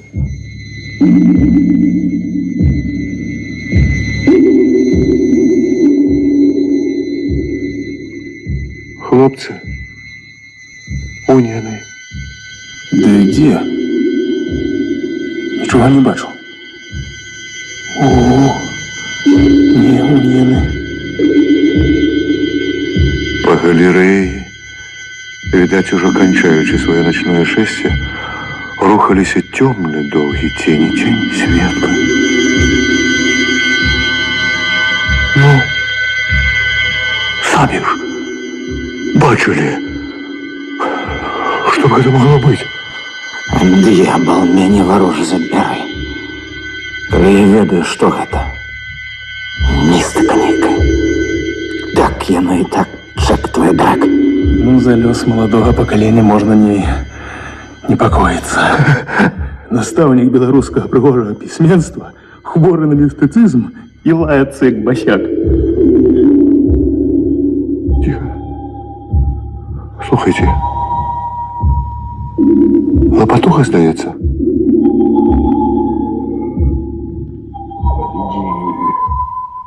Отойди. Мой дом, мой замок, моя крепость. Отойди.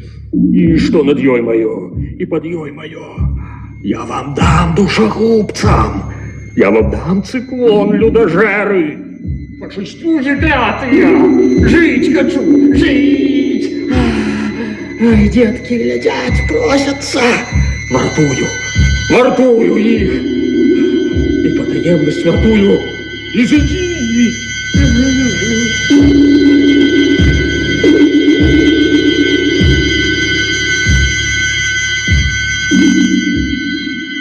Здаецца, я урэшце задрамаў, і гэта зноў быў той сон. Той і не той.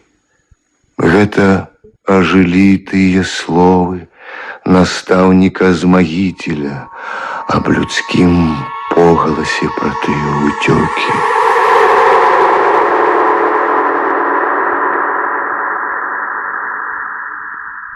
Мы прабіліся, мы вырваліся з іхняга кальца, але які ў гэтым толк, калі яны гоняцца, наступаючы на пяткі, а коні нашы змучаныя, і вось-вось ворагі будуць тут.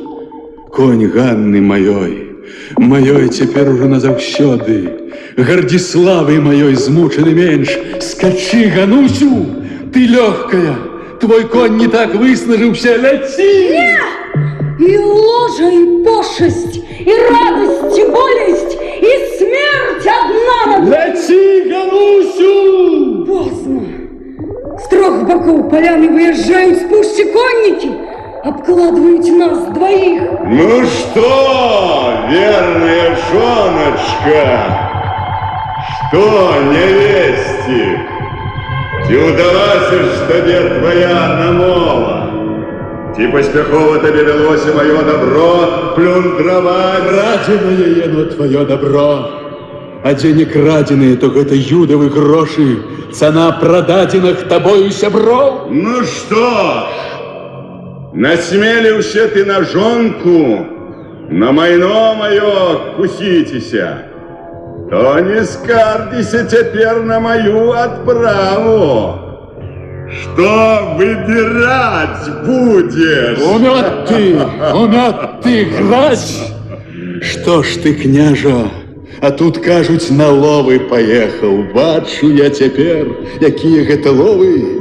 Ты ж обяцаў у цікінераў не ганіць і не хапіць. І мы сапраўды на ловы. На ловы! Ды вось выпадкова на вас вылезли. Видать, заблытали. Да хотя до шляху довели, а з раніцы і на ловы. Скачем, чуй дух Гардислава!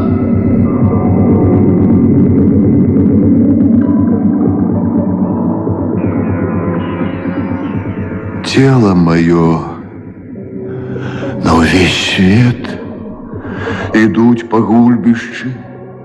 Дама с черным монахом. Ясно, ясно. Я вар'ятею. І не трапячу, як казаў нехта, перад тварам кахання, перад тварам вар'яцтва, перад тварам смерці самой.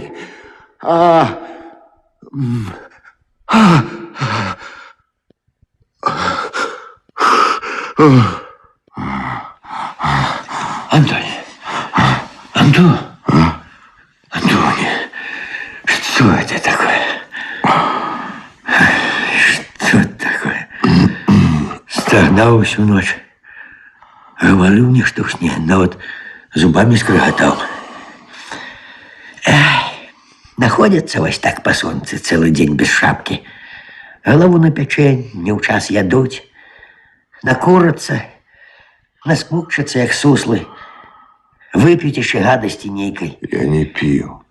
Да я не супраць, каб пил. Я супраць, каб без мяне. Дык иди сполоснейся, довертайся, бульбу смашаную есть. Да и ступай по своих справах.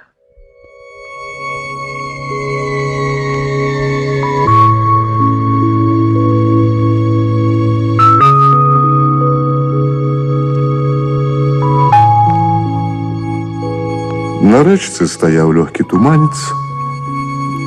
Я бабухнуўся ў яшчэ халаднаватую ваду, вынырнуў і убачыў на процілеглым беразе стажку. Відаць, яна выкупалася, але ўсё адно стаяла з ручніком на плечы, сумная, стомленая і нібыта заспаная. Што мне заставалася рабіць? Перакінуцца парай нейкіх пустых словаў, а потым ляпнуць, ні з пушчы, ні з поля. Давайте сегодня в клуб сходим. Кино, кажется, новое. Давайте!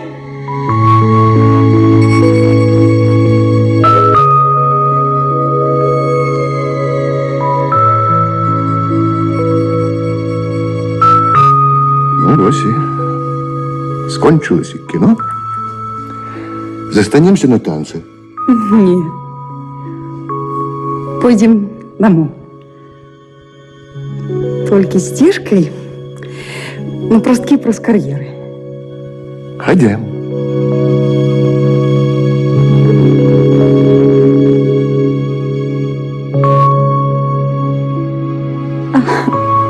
Які у вас смешные выпадки життя звязаны з кіно?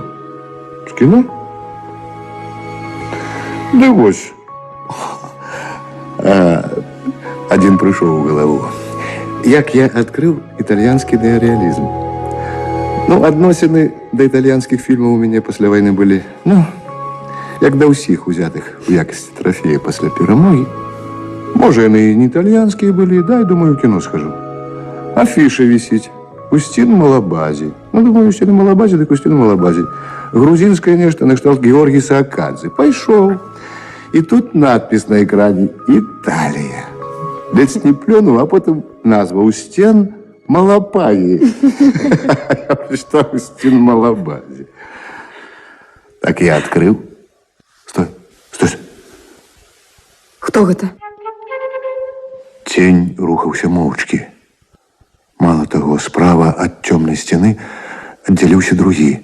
Ісці далей было нельга. Я пакасіўся назад. Яшчэ дзве тені адрэзалі нам паступова дарогу да клуба. У адной сцяне нешта бліснула. Я здагадаўся нож. Кідацца ў зарасці таксама было нельга, балота. Не ўцячэш, голымі рукамі возьмуць. Які ж я дурань! Як жа мог страціць пільнасць, не пайсці з людзьмі, пайсці гэтай сцежкай, да яшчэ з дзяўчынай, да яшчэ ведаючы пра ўвесь клубок таямніц. Сташка, бежи, калі ласка. Нет. Бежи, я прошу тебя. Сташа, я прошу тебя, бежи.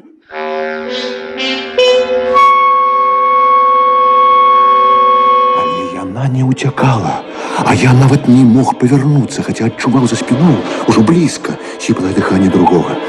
І тут Сташка раптам размахнулася, і нейкі цёмны прадмет праляцеў у паветры і ляснуў таго другога ў патыліцу. Чалавек з ножом ад нечаканасці павярнуўся, і тады я адным скачком пераадолеў адлегласць да яго і з усёй сілы нанёс яму удар у перадноссе. Я пераскочыў цераз яго. Здалося мне, ці не, чтоб кепка ў яго на галаве была казырком назад. Схапіў дзяўчыну за руку і даў такі клас бегу, што алімпійскі чэмпіён. І нечакана з таго боку, куды мы беглі, адказаў нашым крыкам шматгалосы крык і тупат ног па сцежцы.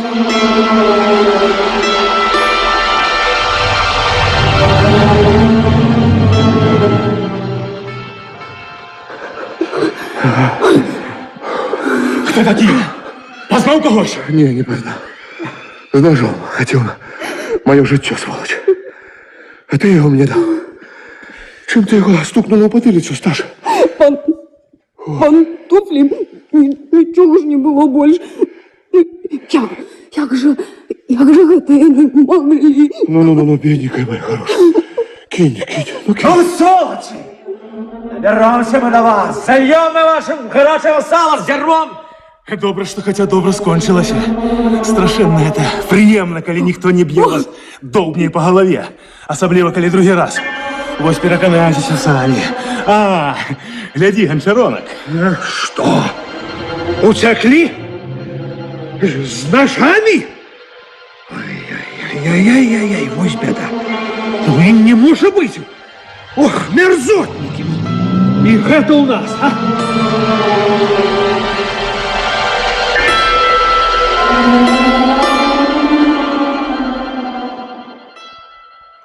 Одно было кепска. Ночные кошмары пачалі паўтарацца з зайздроснай рэгулярнасцю. Все часцей і часцей, і асабліва моцны, здарыўся са мною у ноч майго вяртання складна. Дед Мультан, можна меркаваць, быў у адным з начных абходаў. Я выпіў шклянку холоднага чаю, выкурыў на сон цыгарету і заваліўся спаць. Я амаль адразу заснуў дзіўным сном. Не разбярэш, у сне гэта адбываецца з табою ці наяве. Нешта якое блізілася, матэрыялізавалася на парозе і ступіла ў пакой.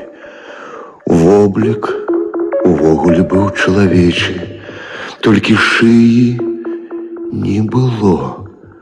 Патыліца з усіх бакоў спадзіста пераходзіла ў канцы ключыц у плечы, і вачэй не было, і рота, таму што істота была ад патыліцы да ступакоў пакрытая белай і тоўстай, як лішайнік, даўжынёю сантыметраў 7 поўсцю. Ось так. Тут вам и ложница, тут вам и жить, и скончиться. Вода там, у куте, капая со столи. Там цебар стоит. Бачите, я вас жорстко ды люто не замордовал. И скарбы у нижней коморы не знайшли, и живым вас не докликаться. Бачу, твар гаспадара, вусны ягоныя ушчыпліва варушацца, ён абводзіць вачыма мёртвых. Так, правду ты мовіў. Злодейству моему сведков много. А галоўны бог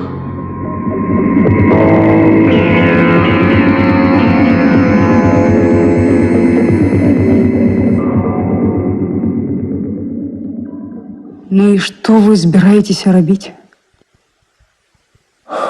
Не ведаю, не ведаю. Мабыць, адмоўлюся. Бо гэта страшна. Гэтыя подступы да чагосьці невыказальнага, нібы тагасветнага. Я не хочу. Психіка дражэйшая. Яна ў мяне адна. Занюхана ты моя. Слухайте, ну яшчэ пару дзён. Вось вы сёння паспрабуйце падсумаваць, падагуліць, падвесці вынікі, сістэматызаваць усё, што ведаеце вы, людзі, або толькі здагадваецеся.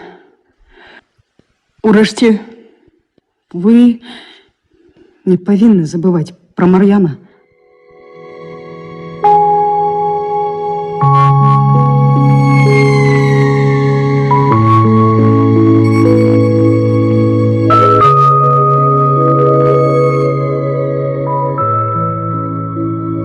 Тихая, крыху заспаная, уся ў шэрым святле, уставала над альшанкай раніца. Сташка чакала мяне. Раніцы добрай. Як твоя? Брыхнули яшчэ ўсе аж да енкі. А ў цябе? У 10-м сне хроп мультан.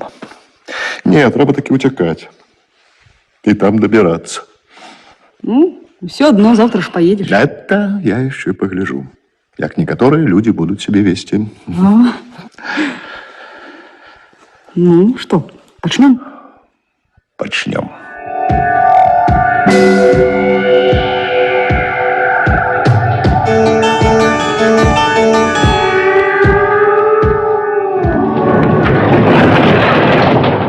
Держися! Обвал! Плиты рухнули на лаз!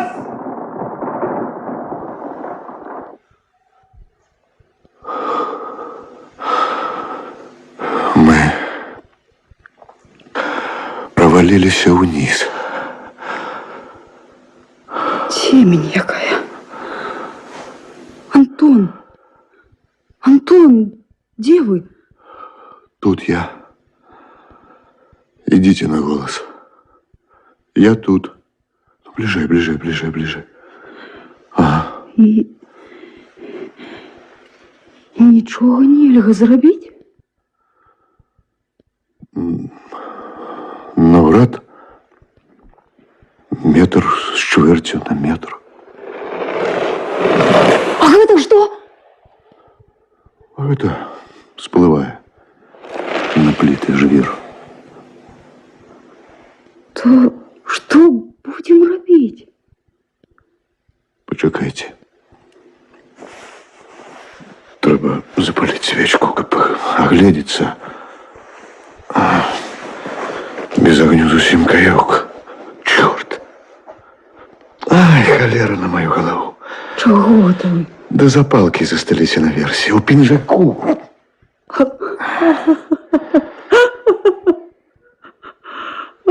Так, веселая перспектива. То что же робить? Что? Сидеть, чекать. И думать надо. Значится, нам могут дапамагчы толькі звонку. Что ж, будем глядеть правде ў вочы. Дапамогі звонку таксама не будзе. Чому? Мы ж пайшлі, калі ваши і мае спалі. Ніхто не бачыў нас. Мы не папярэдзілі ні аб чым ні дзяцей, ні калег. Нас можна шукаць у лесе, па ўсім раёне, або не тут. И все ж мне подозроны гэты завал. Плиты стояли моцна, я спрабаваў гайдануть. Не ворухнулася ніводная. Что ж вы думаете? Думаю, чарговая спроба пазбавіцца. Чарговы замах на тых, хто шмат ведае.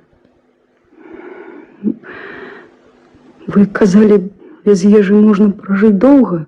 Я казаў, колькі дзён можа пражыць чалавек без ежы, але я не казаў, колькі ён можа пражыць без вады. Вады ў нас няма. Нават капяжу са скляпення.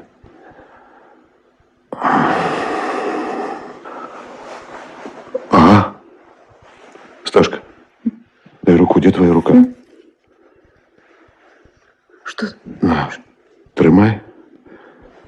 І крыть тебе, Божа, выраніць і згубіць. Я знайшоў одну запалку. Что ты хочешь робить? Сташка, ты где? Паузи сюды. Что ты знайшоў? Где твои волосы? Волосы где твои?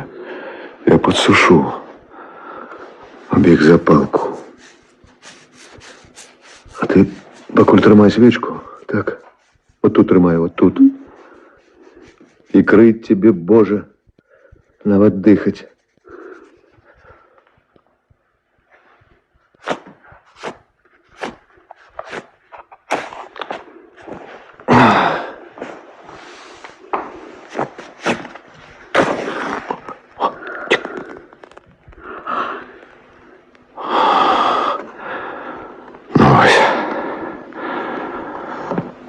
Хопить ненадолго.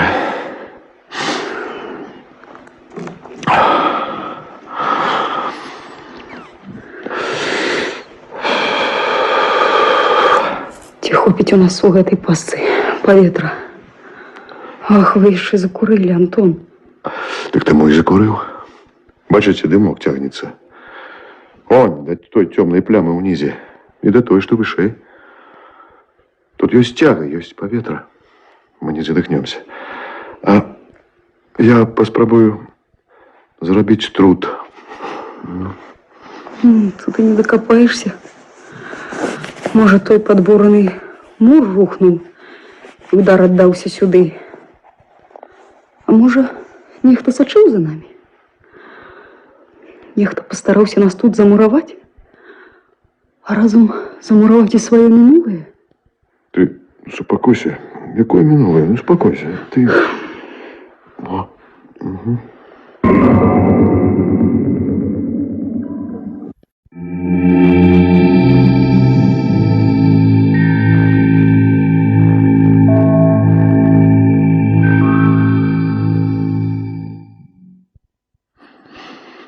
Так. Ніякага другога падзямелля пад гэтым няма. Значит, мы не там шукали, значит, трэба шукать в другім месцы. Шукать? Вы же збирались и кинуть. Дудки. Теперь уже дудки. Знайду. Вы спочатку выберетесь адгэтуль. Выйду. Не ведаю, якаве. Выберуся. Праз мур пройду, а будут там. У землю зарыются, и оттуда их достану. Разом з іх мінулым і сучасным. Не, Сташа. Ну-ка, огонь. Трымай крыху ў баку ад тяги. Ага. А ну, я тебя подыму и, пробач, просуну ногами наперед. Ну, давай. Встала? Сдается, стало. Знал, обваливается. Ничего, ничего. Сташка, ничего, кинь. Ну, все. Все будет не так дрэнна. Мы придумаем нечто, как выбраться. Мы врэшце спалим. На апошняй свечені. Нешта за дзень. Ну, ўжо не знойдуць, хоць по струменчику дыму. Ну, знойдуць, Сташа. Не суцяшайце мяне. Тут сотни жыццяў. Могут быть сотни дыму з комінаў. Хто зверне на іх увагу. Это конец. Конец. Не плачь. Я не плачу.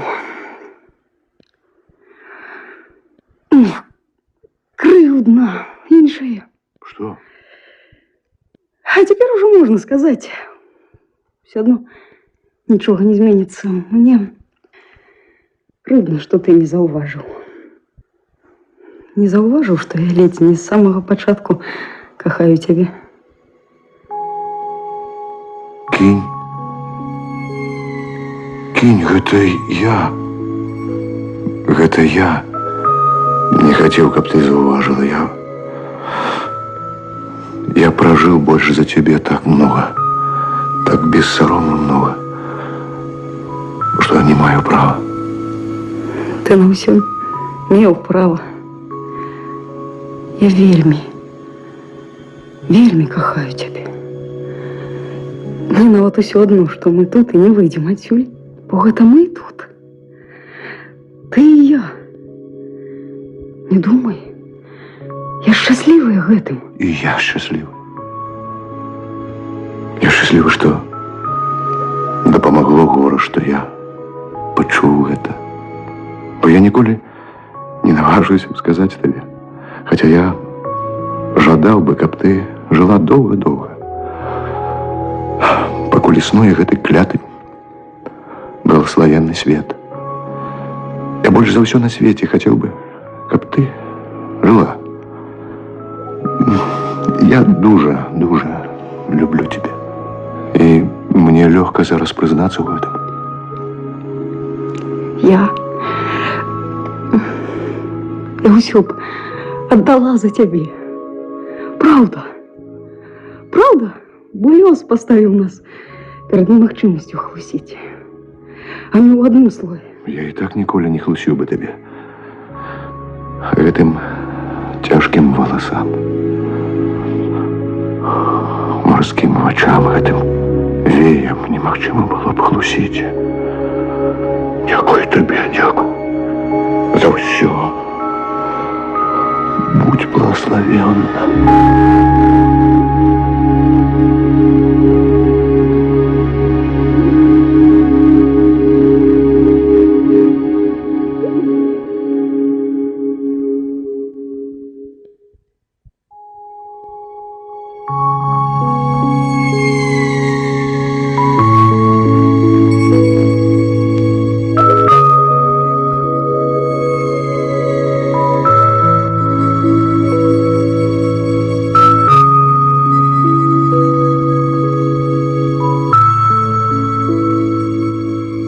Выбраліся з падзямелля. Уратавалі нас Васілёк Шубайла і Стах. Яны навялі дарослых на след. Мы выйшлі на святло, зелянела трава, нізкае сонца клала апельсінавыя адценні на лістоту. Я ўзяў Сташку за руку.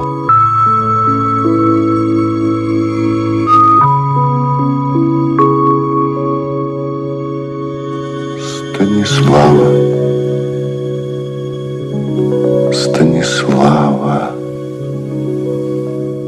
Ты не перадумала, Станислав? Аб чым? Не раскаиваешься? У чым? У тым, што сказала учора. Не. И думаю, что не буду каяться до самого конца. Бывай, Станислава. До завтра. До завтра.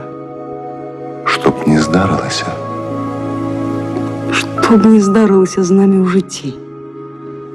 Заўсёды до завтра. Боюсь. Я боюсь. А раптам нешта непоправное. Все одно до завтра. Нічога такого няма, каб адабраць у нас вечнае завтра.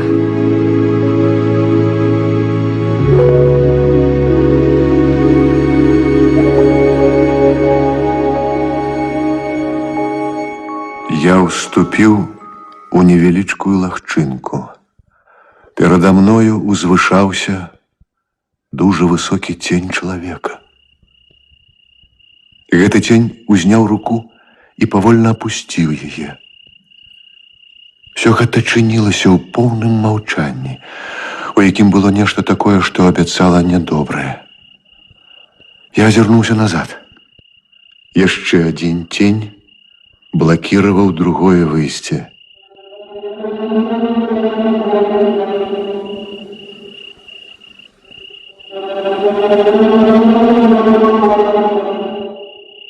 Вы хто?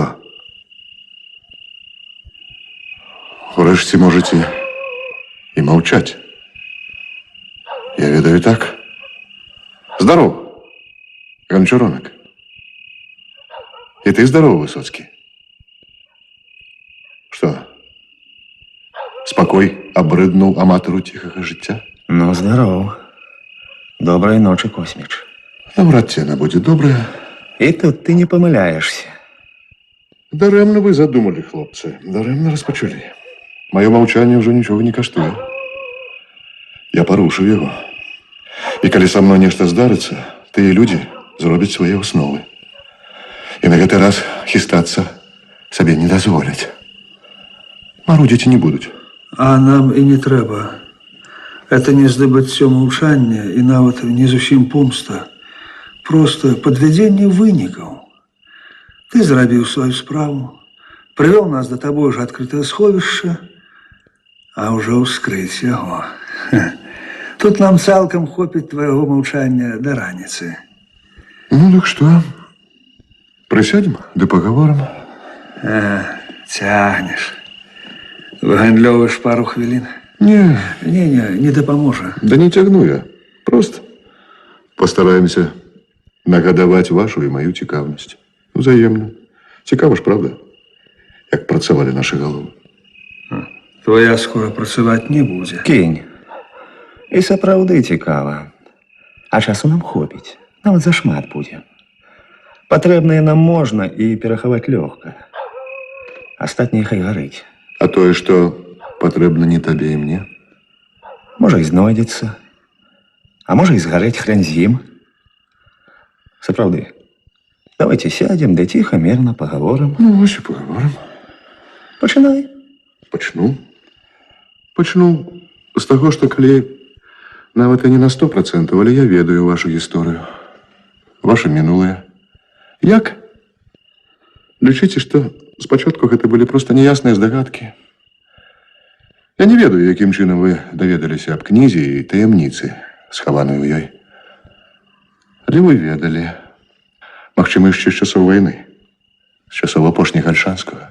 Брэшаш. Чаму брашу? Вы просто не знайшлі кнігу. Так, супалі абставіны. Непатрэбныя былі ні злачынствы, ні новыя вашы ахвяры. А от тут ты здороваў.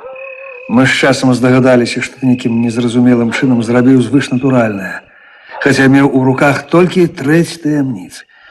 Нам заставалася толькі сачыць за табой. З некаторага часу вы здагадаліся, куды вядзе мяне ў гэтым лабірынце мая ніць. Ага.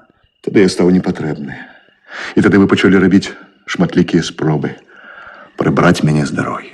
Разумны ты чалавек, Косміч. Разумны. Толькі ты, як той мондры пры шкодзе, спахапіўся позна. Так, я ведаю, але не думаю, каб вы дужа выйгралі у часе. Не толькі вас тут. Нешта трымае. Трымае тут сёе-то і яшчэ аднаго чалавека. Загадкамі гаворыш. Ого. Ну, далей. Пра спробу ўзлому маёй кватэры. Пра маю запіску да Мар'яна. Я казаць вам нічога не буду. І без таго доўгі сказ. Не ведаю таксама, што вас вяло да другой вежы. Пэўны лагічны працяг, праекцыя на будучае маіх учынкаў. Але трэцяй вежай я вас на хвілінку збіў з панталыку. Ненадоўга. Угу. Вас так ці іначай спаймаюць. Рано ці позна. І тады усе будуць адпомшчаныя. Я таксама. А чаму яшчэ? Пакуль мы тут гаспадары. И с часом будем господарами полными. У нас здоровый сенс. Не будете. Думаете, Божие и человечие законы адменены на карысць гэтага кутка ці якога-небудзь іншага на зямлі? Только тому, что мы народились тут, а нейкі там Гитлер у Германии, а у нас у России. Не, гэтыя законы нигде не адмяняются. Корабель ваш дуже стары і зараз ляціць на рыфы. Ну что ж, поговорили. Что ж, до хуткага спаткання, Высоцкі. До хуткага спаткання. Бобель. Что? Бобель. С двойной бухгалтерией. По доходах и по трупах. Продрыжали вы, бедолаги. Что, Бобель, все гэтыя гады не пил, только рот горелкой полоскал? Здогадался. А не хошь. Ясно. Утек ты этой болотной стежкой, а сябры Светки накрылися. Так само двойную бухгалтерию вел со своей бандой и с немцами. А ты, Высоцкий, те не мочил ты пальцы у кроў повешенных укладно. Архив вам был потребен, гроши ободва. Ну, вось. Тут тебе и конец.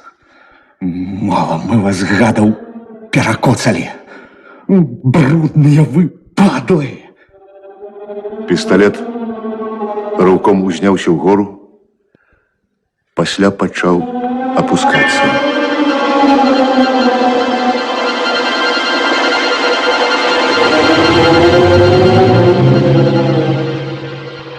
И тут успыхнуло вакол з десятак кішэнных ліхтароў, і я, аслеплены, убачыў толькі, як з адхону ускінулася ў паветра доўгае чорнае ў гэтым святле цела і нібы злілося з постацю Высоцкага.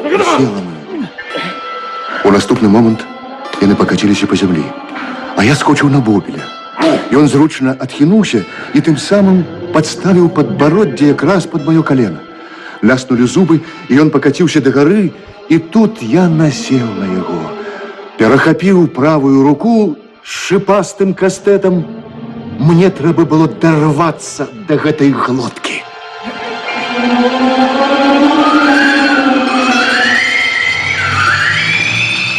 Застрэліцца хацеў. Трымайся, браце, нічога, мінула ўсё. Расчараваны я ў табе. Ну вось, цяпер, напэўна, час будзем гасцямі міністра ўнутраных спраў. Мабыць, і не толькі. Ад усёй душы спадзяюся, што гэта апошнія твае гасціны. Апошнія, Ігнась Высоцкі. Ён жа Хрыштоф. За польскім часам ён жа уладак пры немцах. І хто яшчэ пасля вайны? Кулеш? Нічога.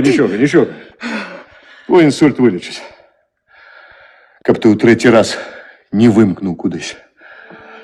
Каб хоць на трэці раз атрымаў тройчы заслужаную вышку.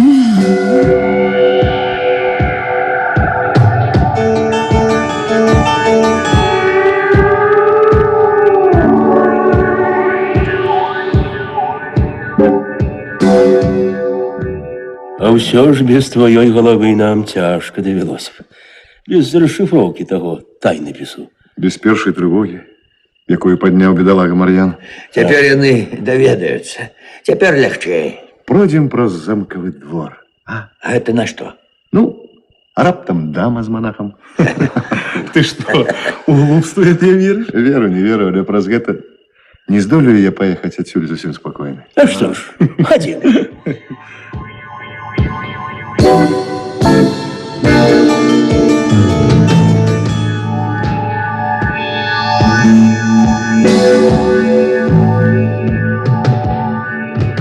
Ну, где тут твои прывиды?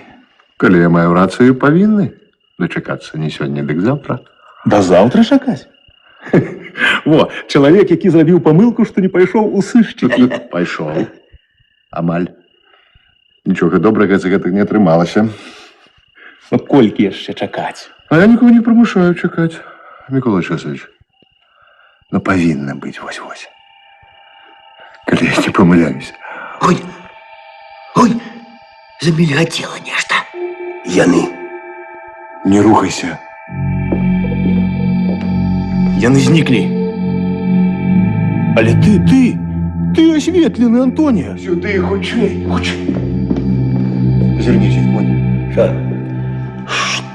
Что это такое? А я здогадываюсь, что это такое.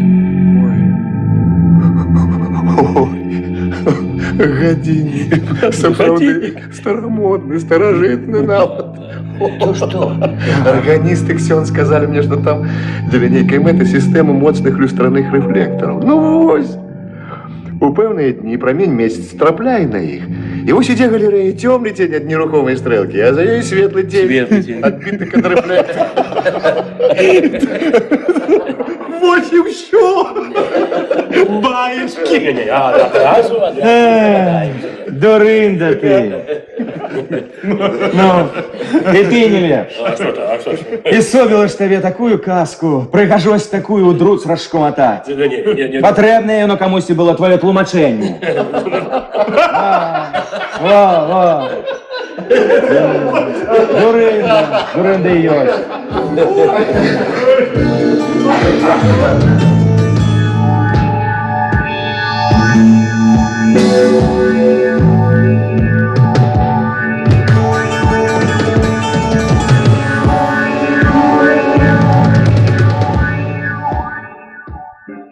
Мы, урэшце, падважылі адну з пліт пад караблём. Было гэта наступнага дня пасля нападу на мяне. Я ўзяў ліхтарык і пачаў спускацца па збітых, сточаных часам прыступках. Са мною спускаліся Сташка і Ксёнз, які зноў вязаўся за намі.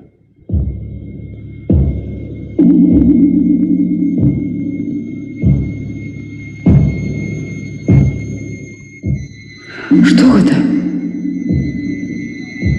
Ля мура я заўважыў кубку праху. Рэшткі дзежкі, якая даўным-даўно рассыпалася на порах. Па камянях павольна адна за адной спаўзаюць слёзы даўно ўжо нікому не патрэбнай вады. І там мы знайшлі тых, каго шукалі. Яны ўсё ж дачакаліся. Жывыя ўсё ж даклікаліся іх. Ля самага мура блізка адзін ад аднаго і пры жыцці, магчыма, абняўшыся, а цяпер проста блізка, ляжалі два касцякі. Два абняўшыся. Я ведаю, як вы зараз падумаеце на маё апавяданне. Меладрама, Гамлет з чэрапам, шкілеты флінтавых ахвяр на востраве скарбаў, баяры нож. Дудкі. Каб вам ніколі не бачыць таго, што убачыў я і ўсе яны. Пад тазавымі касцямі жанчыны ляжалі тонкія, як курыныя костачкі дзіцяці, якое так і не нарадзілася.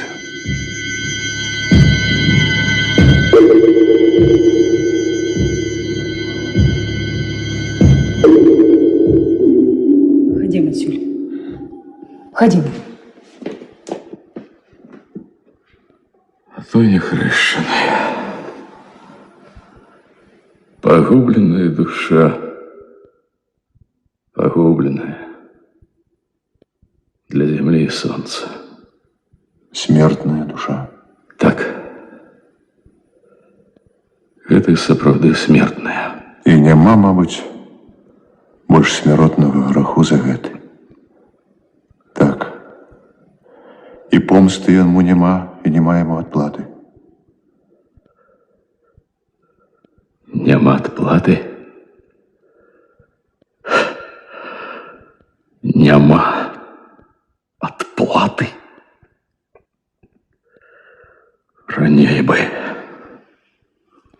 раней. Правда, што гэта Высоцкі выдаў тады укладна? Так. То ж бы мне здавалася падобнай. Не даў веры. Не. Сам адплачу. Я разламаю і выкіну адсюль гэты саркафаг. Гэты бруд. А я думаў, фундатор. А я думаў, амаль святы. Лучший страдник. Забойца стольких наших. Забойца гэтых двоих. Забойца неумерушей души. Очистить. Очистить прочь. Спыніцеся, не трэба. Гэта ж апаганіванне праху. Так. Смяротная кара за смертнасць. Так. Апаганіванне праху. Толькі думаецца мне, што гэта рэдкі выпадак, калі паганец той, хто не апаганіць прах. Такі прах. Не месца тут гэтаму калу. О, пане мой Jesús! Урэшце, ваша присутнасць, я не патраву яе тут.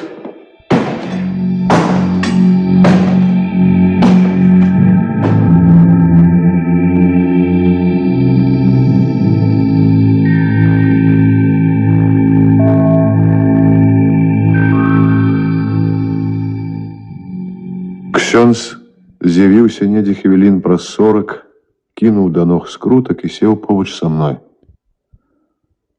Я ведаў, што было ў хатулі. Косткі і чэрап, загорнутыя ў радзюгу. Выграб такі іх у дарэмным неспатольным гневе.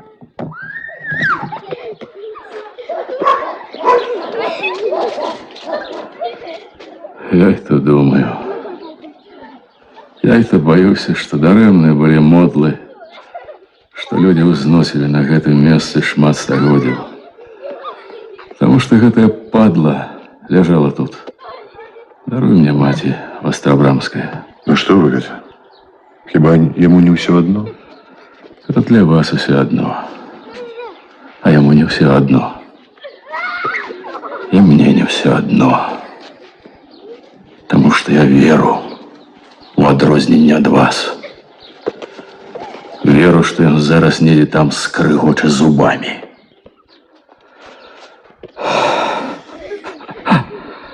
Цяпер давядзецца адказваць за бясчынства ў храме. Але я не мог дапусціць, каб у храме, як у краме, як у разбойніцкім прытоне.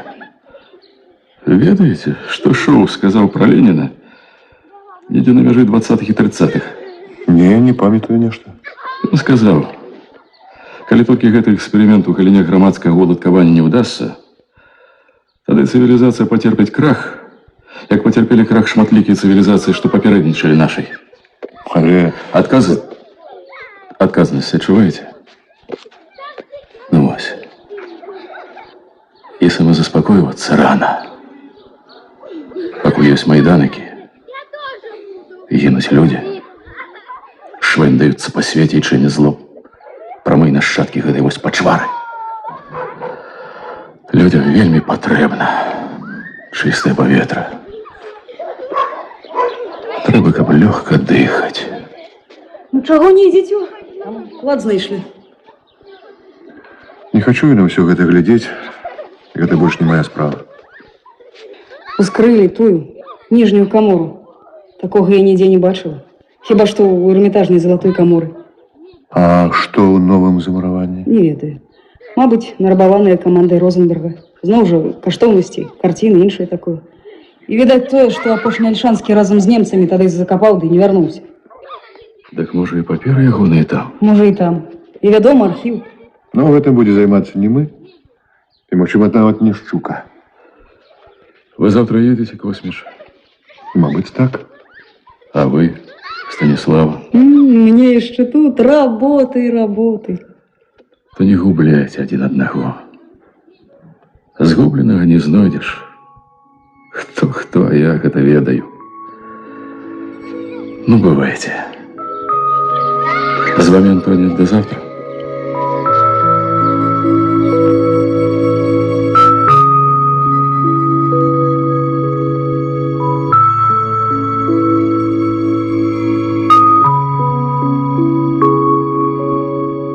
Мы не будем гублять один одного. Не будем. Калі так ужо. Сапраўды нічога няма лягчэй, чым згубіць. Бывай, Сташка. Бывай. Бывай, Сташка, рэчыц. Я дуже кахаю тебе. Я ўжо не думаў, што мне будзе дадзена ў жыцці вось так пакахаць. И я. Слухай мяне. Праз месяц скончыцца твой сезон. Я дуже хачу, каб мора чакала да сябе не мяне аднаго. И я. Так само. Я вельмі прашу тебе, ты нікуды не заязджай, калі скончыцца раскопкі. Ты адразу з вакзала ці там з аэрадрома прамуй да мяне. Так, одразу? Мы с тобой 300 з лишнім год ведаем адзін аднаго. І ўсё маладыя. Цяпер я хачу паступова, вельмі павольна старэць разам з табой. Досыць. Час пакласці канец майму адзіноцтву. Бывай, Альшанка, бывайце, сябры. Бывай. Бывай, Сташка моя. Бывай.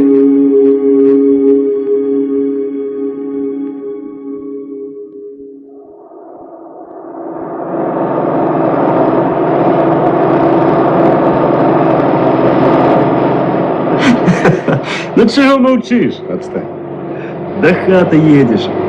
По-моему, галоўнае зроблена. По-моему, галоўна ніяк не зроблена. По-моему, до галоўнага мы не прыступілі. Так это ўжо вам, шчука, трэба рабіць. З мяне хопіць все. Я на вас крыху злы. За что? За что? За тое, что вы меня дурнем выставили, пустивши по следах гістарычнага злачынства. Ну, что дозволено Юпитеру, то и не дозволено быку. По-беларуску гэта лепей. Что Попове можно, то Дякове зась. Покрывдзіся. А давядзецца нешта давесці вам, гэткім разумным.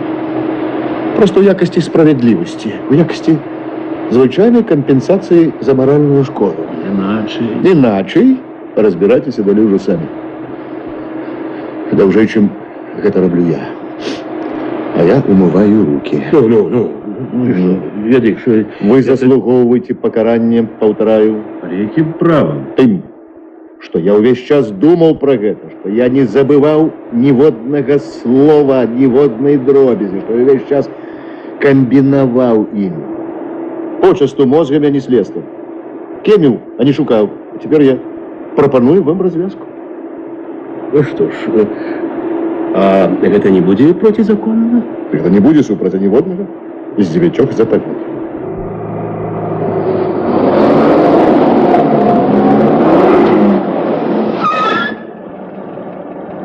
Надо их ходим. Ходим.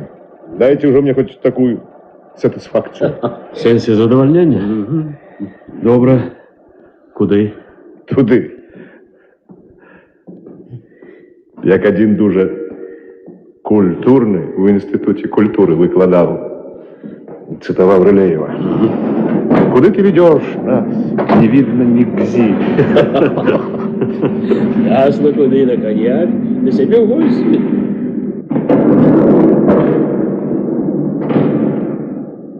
Куди ти? Да тебе ж поверхом выше. Это ж квартира лекаря. Лыгановская.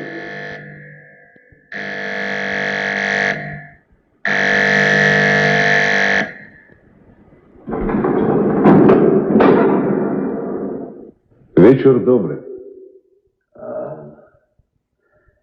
Ви все ж прийшли, Косміч. Не чакаў так поздно, то бок рано. И вы тут, полковник. Добро. Заходьте. Заходьте, заходьте. Ну что ж, хоть и не чакала, глядячи на вас, варто было чакать. Рады. Сядайте, калі ласка. Недооценил мозги сучасника.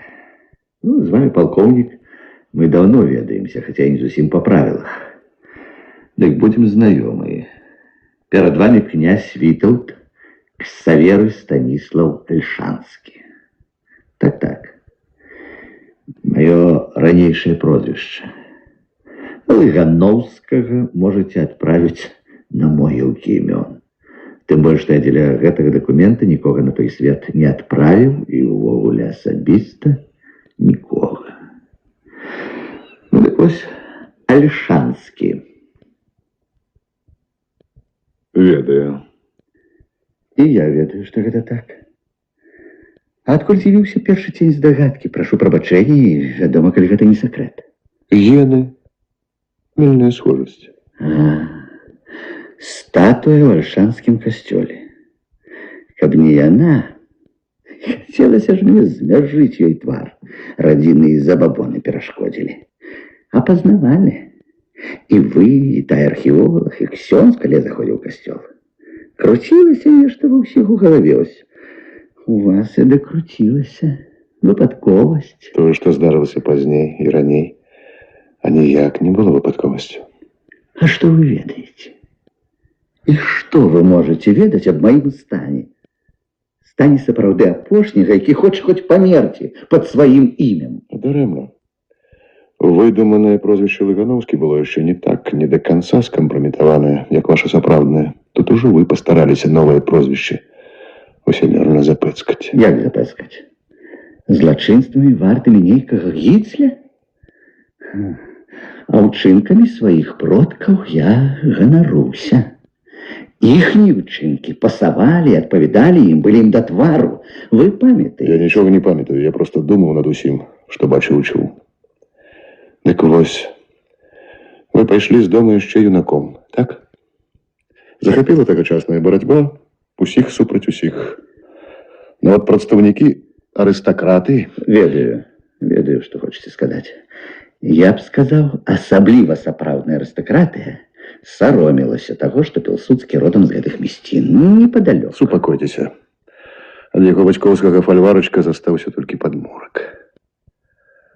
А вы блукалі.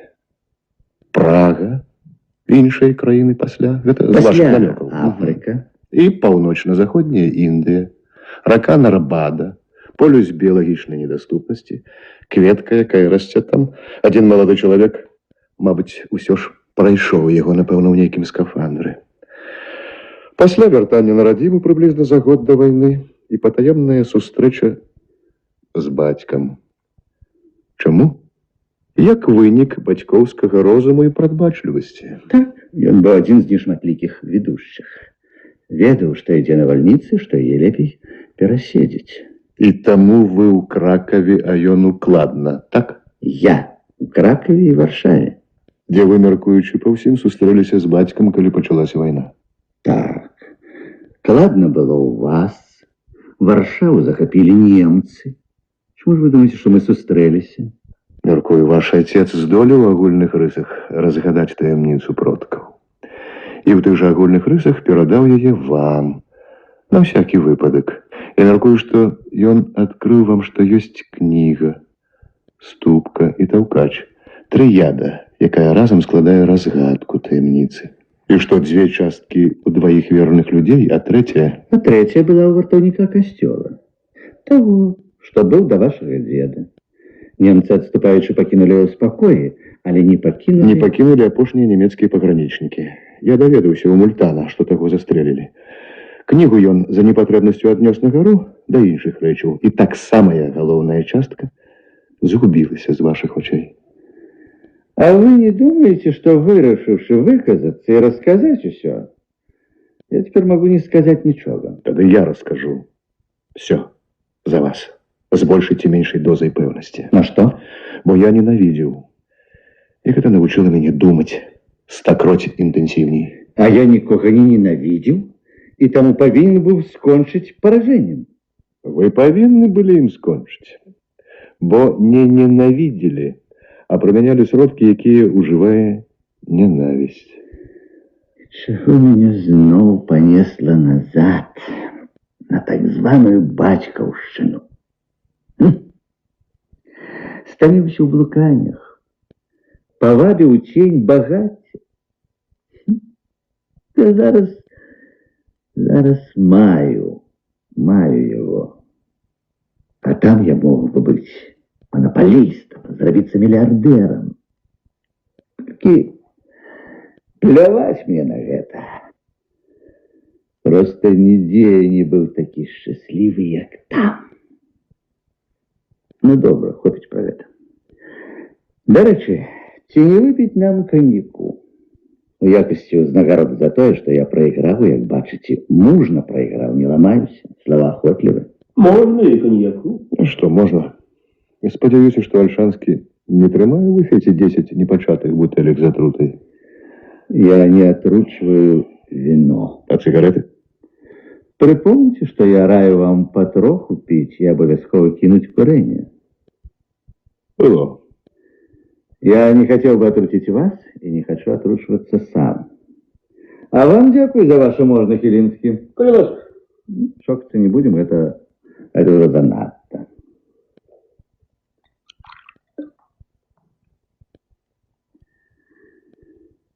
Конец.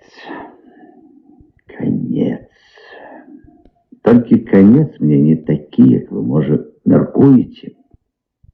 Я апошні. Я адыду, як сам захачу, і той сцежкай, якой захачу. Нават калі б вы мяне не выкрылі, я адмовіўся б ад працягу гэтай камедыі. Чаму? Мне абрыдла жыць. Жыць абрыдла. Сярод гэтай вакханаліі забойстваў праз гэтых бандюкоў. Одна справа хлусіць, і зусім іншая смерць, у якой ты вінен. Боюсь. І мяне спрабавалі перастрэць з ножамі. А калі не ўдалося замураваць у падзямеллі, продак ваш быў вялікі мастак, ну і вы недалёка ад яго пайшлі. Хотя и чужими руками. А кто заборонить мне не хотеть жить? Выпью же себе и все, поверьте. Ну, як кажуть литовцы, дар повена, еще по одной. Не, я не зараз. Что же я стану подводить вас и ваших коллегов, Щука? Да того ж мне еще треба дать официальные показания. Это оправдая меня в одном, что я ледь не звел з розуму Антона. Гэтага я таксама рабіць не хацеў. Ну што ж, зноў без звону чарак.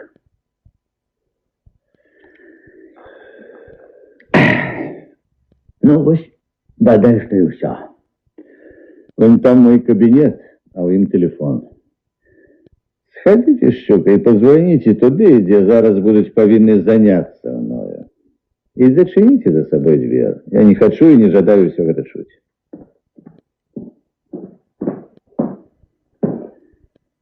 Я знаю, что мне чакае. Як это там называется? Вышка, дірка. И так говорите гэтак. Хутка крочыце. Відавочны поступ. Может, к Щукі пайшлі? Поздно. Але куды хочаце пайшоў бы, абы таких вось саматугам. Без усякай міліцыі караў бы. Звоню. На хвилинку мне стало шкода. Апошні Альшанскі повинен был и померці з гонором. А помре самый конец. Думаете, чего я так легко сгодился за сим? Пропало все, что стверждало мою годность. Вось помру Лигановским. І лепей было б.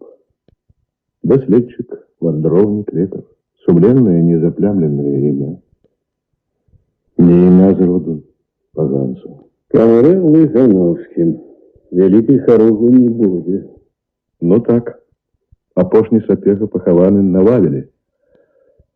Але вас не пахаваюць ні ў Альшанскім касцёле, ні нават для яго, таму што тыя, гэта быў род ваёўнікоў Вавы, род негоднікавых прахвостаў. І вы яшчэ з іх лепшы, хаця і звязаліся з бандытамі. Што ж вы нарабілі, Альшанскія? Які вялікі матэрыял чалавечы загубілі ў сабе, пахавалі, каменем прыціснулі. Ну, вот гэта па мяне. А ну, з семеннего, як кажуць палякі. До сустрэчы, Хелінскі. Рад быў з вами ўсімі пазнаёміцца. Калі вам будзе прыемнае прызнанне ворага, я вам скажу. Думаецца, шмат у якіх меркаваннях, поглядах, спадзяваннях я памыляўся. Бывайце, косміч. Гэта ўжо назаўсёды.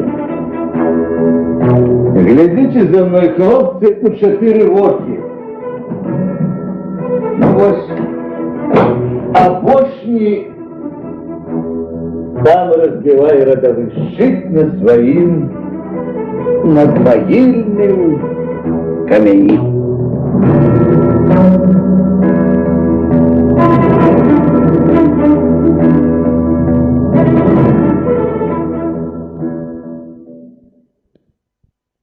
Некалькі год назад і прыблізна праз месяц пасля падзей, про якія я расказаў вам, мы з Хілінскім сядзелі ў ягонай кватэры за шахматнай партыяй. Скончим гульню. Что, по коньяку?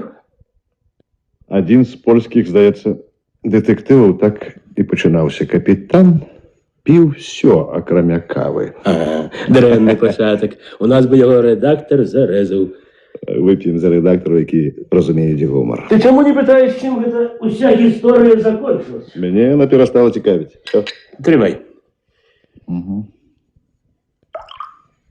Отруцился Альшанский у камеры. Тыдзень назад мне Шука казаў. И апошние слова в показаниях были такие. Больш не маю чаго сказаць. Пражыў большую частку свядомага жыцця і пражыў яго дарэмна, не зрабіўшы, акрамя пачатку дарогі, амаль нічога людскога. Магчыма, больш сурова, чым вы судзіце мяне, я суджу сябе, асуджаю на смерць. То што ж, адкуль атруту здабыў? Не аглядалі? Аглядалі. Гэты чалавек казаў праўду аб магчымасці пайсці прэч, калі толькі захоча. Под коронками верхних клыков хирургичным методом была зашитая маленькая капсула з атрутай. Хто яно тады зрабіў такое? Хто б цяпер можа зведаць? А значыць, чакаў, ведаў, што кожнай вяроўцы бывае канец. І ведаеш, чамусьці нават шкада. Вось гэты быў з вартых ворагаў, не смоўш нейкі. С такими тяжко и небяспечна, але и прыемна мець справу, чорт возьми. Яшчэ і жартаваў у апошнюю гадзіну, нібы намякаючы. Гэта называецца, урэшце пасля празмернага зацікаўлення гісторыі, перайшоў да цеснага кантакту з сучаснасцю. Змоўкніце, Адам. А я павінен быў прадбачыць, гледзячы на ягоную прафесійную вопытнасць, не забываючы аб веданні ўсходу. І яшчэ, мяне аднойчы ўразіла адна думка. Хто мог пасля Нюрнбергскага прысуду перадаць Герынгу ампулу з цыяністым калій? Кажуць, жонка, падчас развітальнага пацалунку. Не, псіхіка не тая. І я падумаў, што там магло быць вось так, як з гэтым. Не ведаеце мне аб'ярацыю. Пасля ж, пэўна, аглядалі. Але магло быць. Здаўна чакаў канца, бо жывёльна баяўся смерці. А калі даведаюся, што літасці не будзе, што шыбеніца, тады скончу. От хаця і гнюсная, паскудная, гнілая дрэнь, а ўсё ж у былым военный чалавек. Кіньце Хілінскі, вы і самі бачылі военных, якія клалі ў порткі горш за іншага цывільнага. Да у лекара не было жаху, просто не хацеў жыць. Скажыце, было б яму... Не ведаю. Аб смерці Мар'яны ён не ведаў, аб подзвігах гэтых мерзотнікаў таксама. Можа, і не была б. Ясна. І ён, аднак, заслужыў забыццё. Бо на што яму ўжо было жыць? Яшчэ за кратамі. Шмат год. Ён заслужыў. А меў ты рацыяй, якім матэрыял прапаў? Разумны, дасціпны, адукаваны, бывалы, таленавіты, як чорт. Ведаеш, які лекар? Казалі калегі, цар і бог. Адным веданнем псіхікі чалавечай больш рабіў, чым іншыя там рознымі рэзерпінамі і серпазіламі. І так не змагчы так паскудна расправіцца ўласным жыццём. Патрэбны яму былі тыя струхнелыя рэліквіі. Даўно знішчаная слава роду. Такі лекар, такі чалавеказнаўца. Мала яму было гэтага для самапавагі. За дрэб'ем звязаўся з пазаддзем з падонкамі. Сам стаў падонкам. Асёл. Так. Вось што я скажу табе, Антоне. Помста ўсё ж ёсць. Ёсць. За кожную кроплю крыві, за кожную слезу. Не самому, дык к нашчадкам. Іх несуць або суд сумлення. Помста ёсць. Яна не спіць. І записвае ў кнігу лёсу і абураецца на галаву злачынцаў або дзяцей іхніх разорам, бядой, вайной. Ты пачакай, калі задумаеш расказаць пра ўсё гэта. Ты трохі пачакай. Я пачакаю. Можа, і некалькі год. Ну, а ты што надумаў? Якія вынікі на жыццё зрабіў? Всё, што не кажы, падзеі з табой адбыліся не на кожны дзень. Не ведаю. Ведаю толькі адно. Пастараюся пражыць жыццё. Рэшту яго спаўна. Як у гэтыя дні. Отдать себе полностью братам. И тогда я пойду на споткание с Богом, коли ён у меня есть, своими ногами и простой ходой. Не паўзучы, не згінаючы нават коленяў. Я не буду молить у яго, як не моліў ні у кого при житті. Я скажу открыто. Я одрабіў сполна. И по своей охвоте свою каторгу на землі. Я зрабіў нават болей того, что мог. И не для себе, а для іх. Для гэтага океана, народа моего. И теперь я пришел до тебе не кленчить об узнагароде. Дай тое, что мне належить по праце моей, коли ты есть. А коли нема, я не буду шукать узнагароды за свае справы. Нідзе.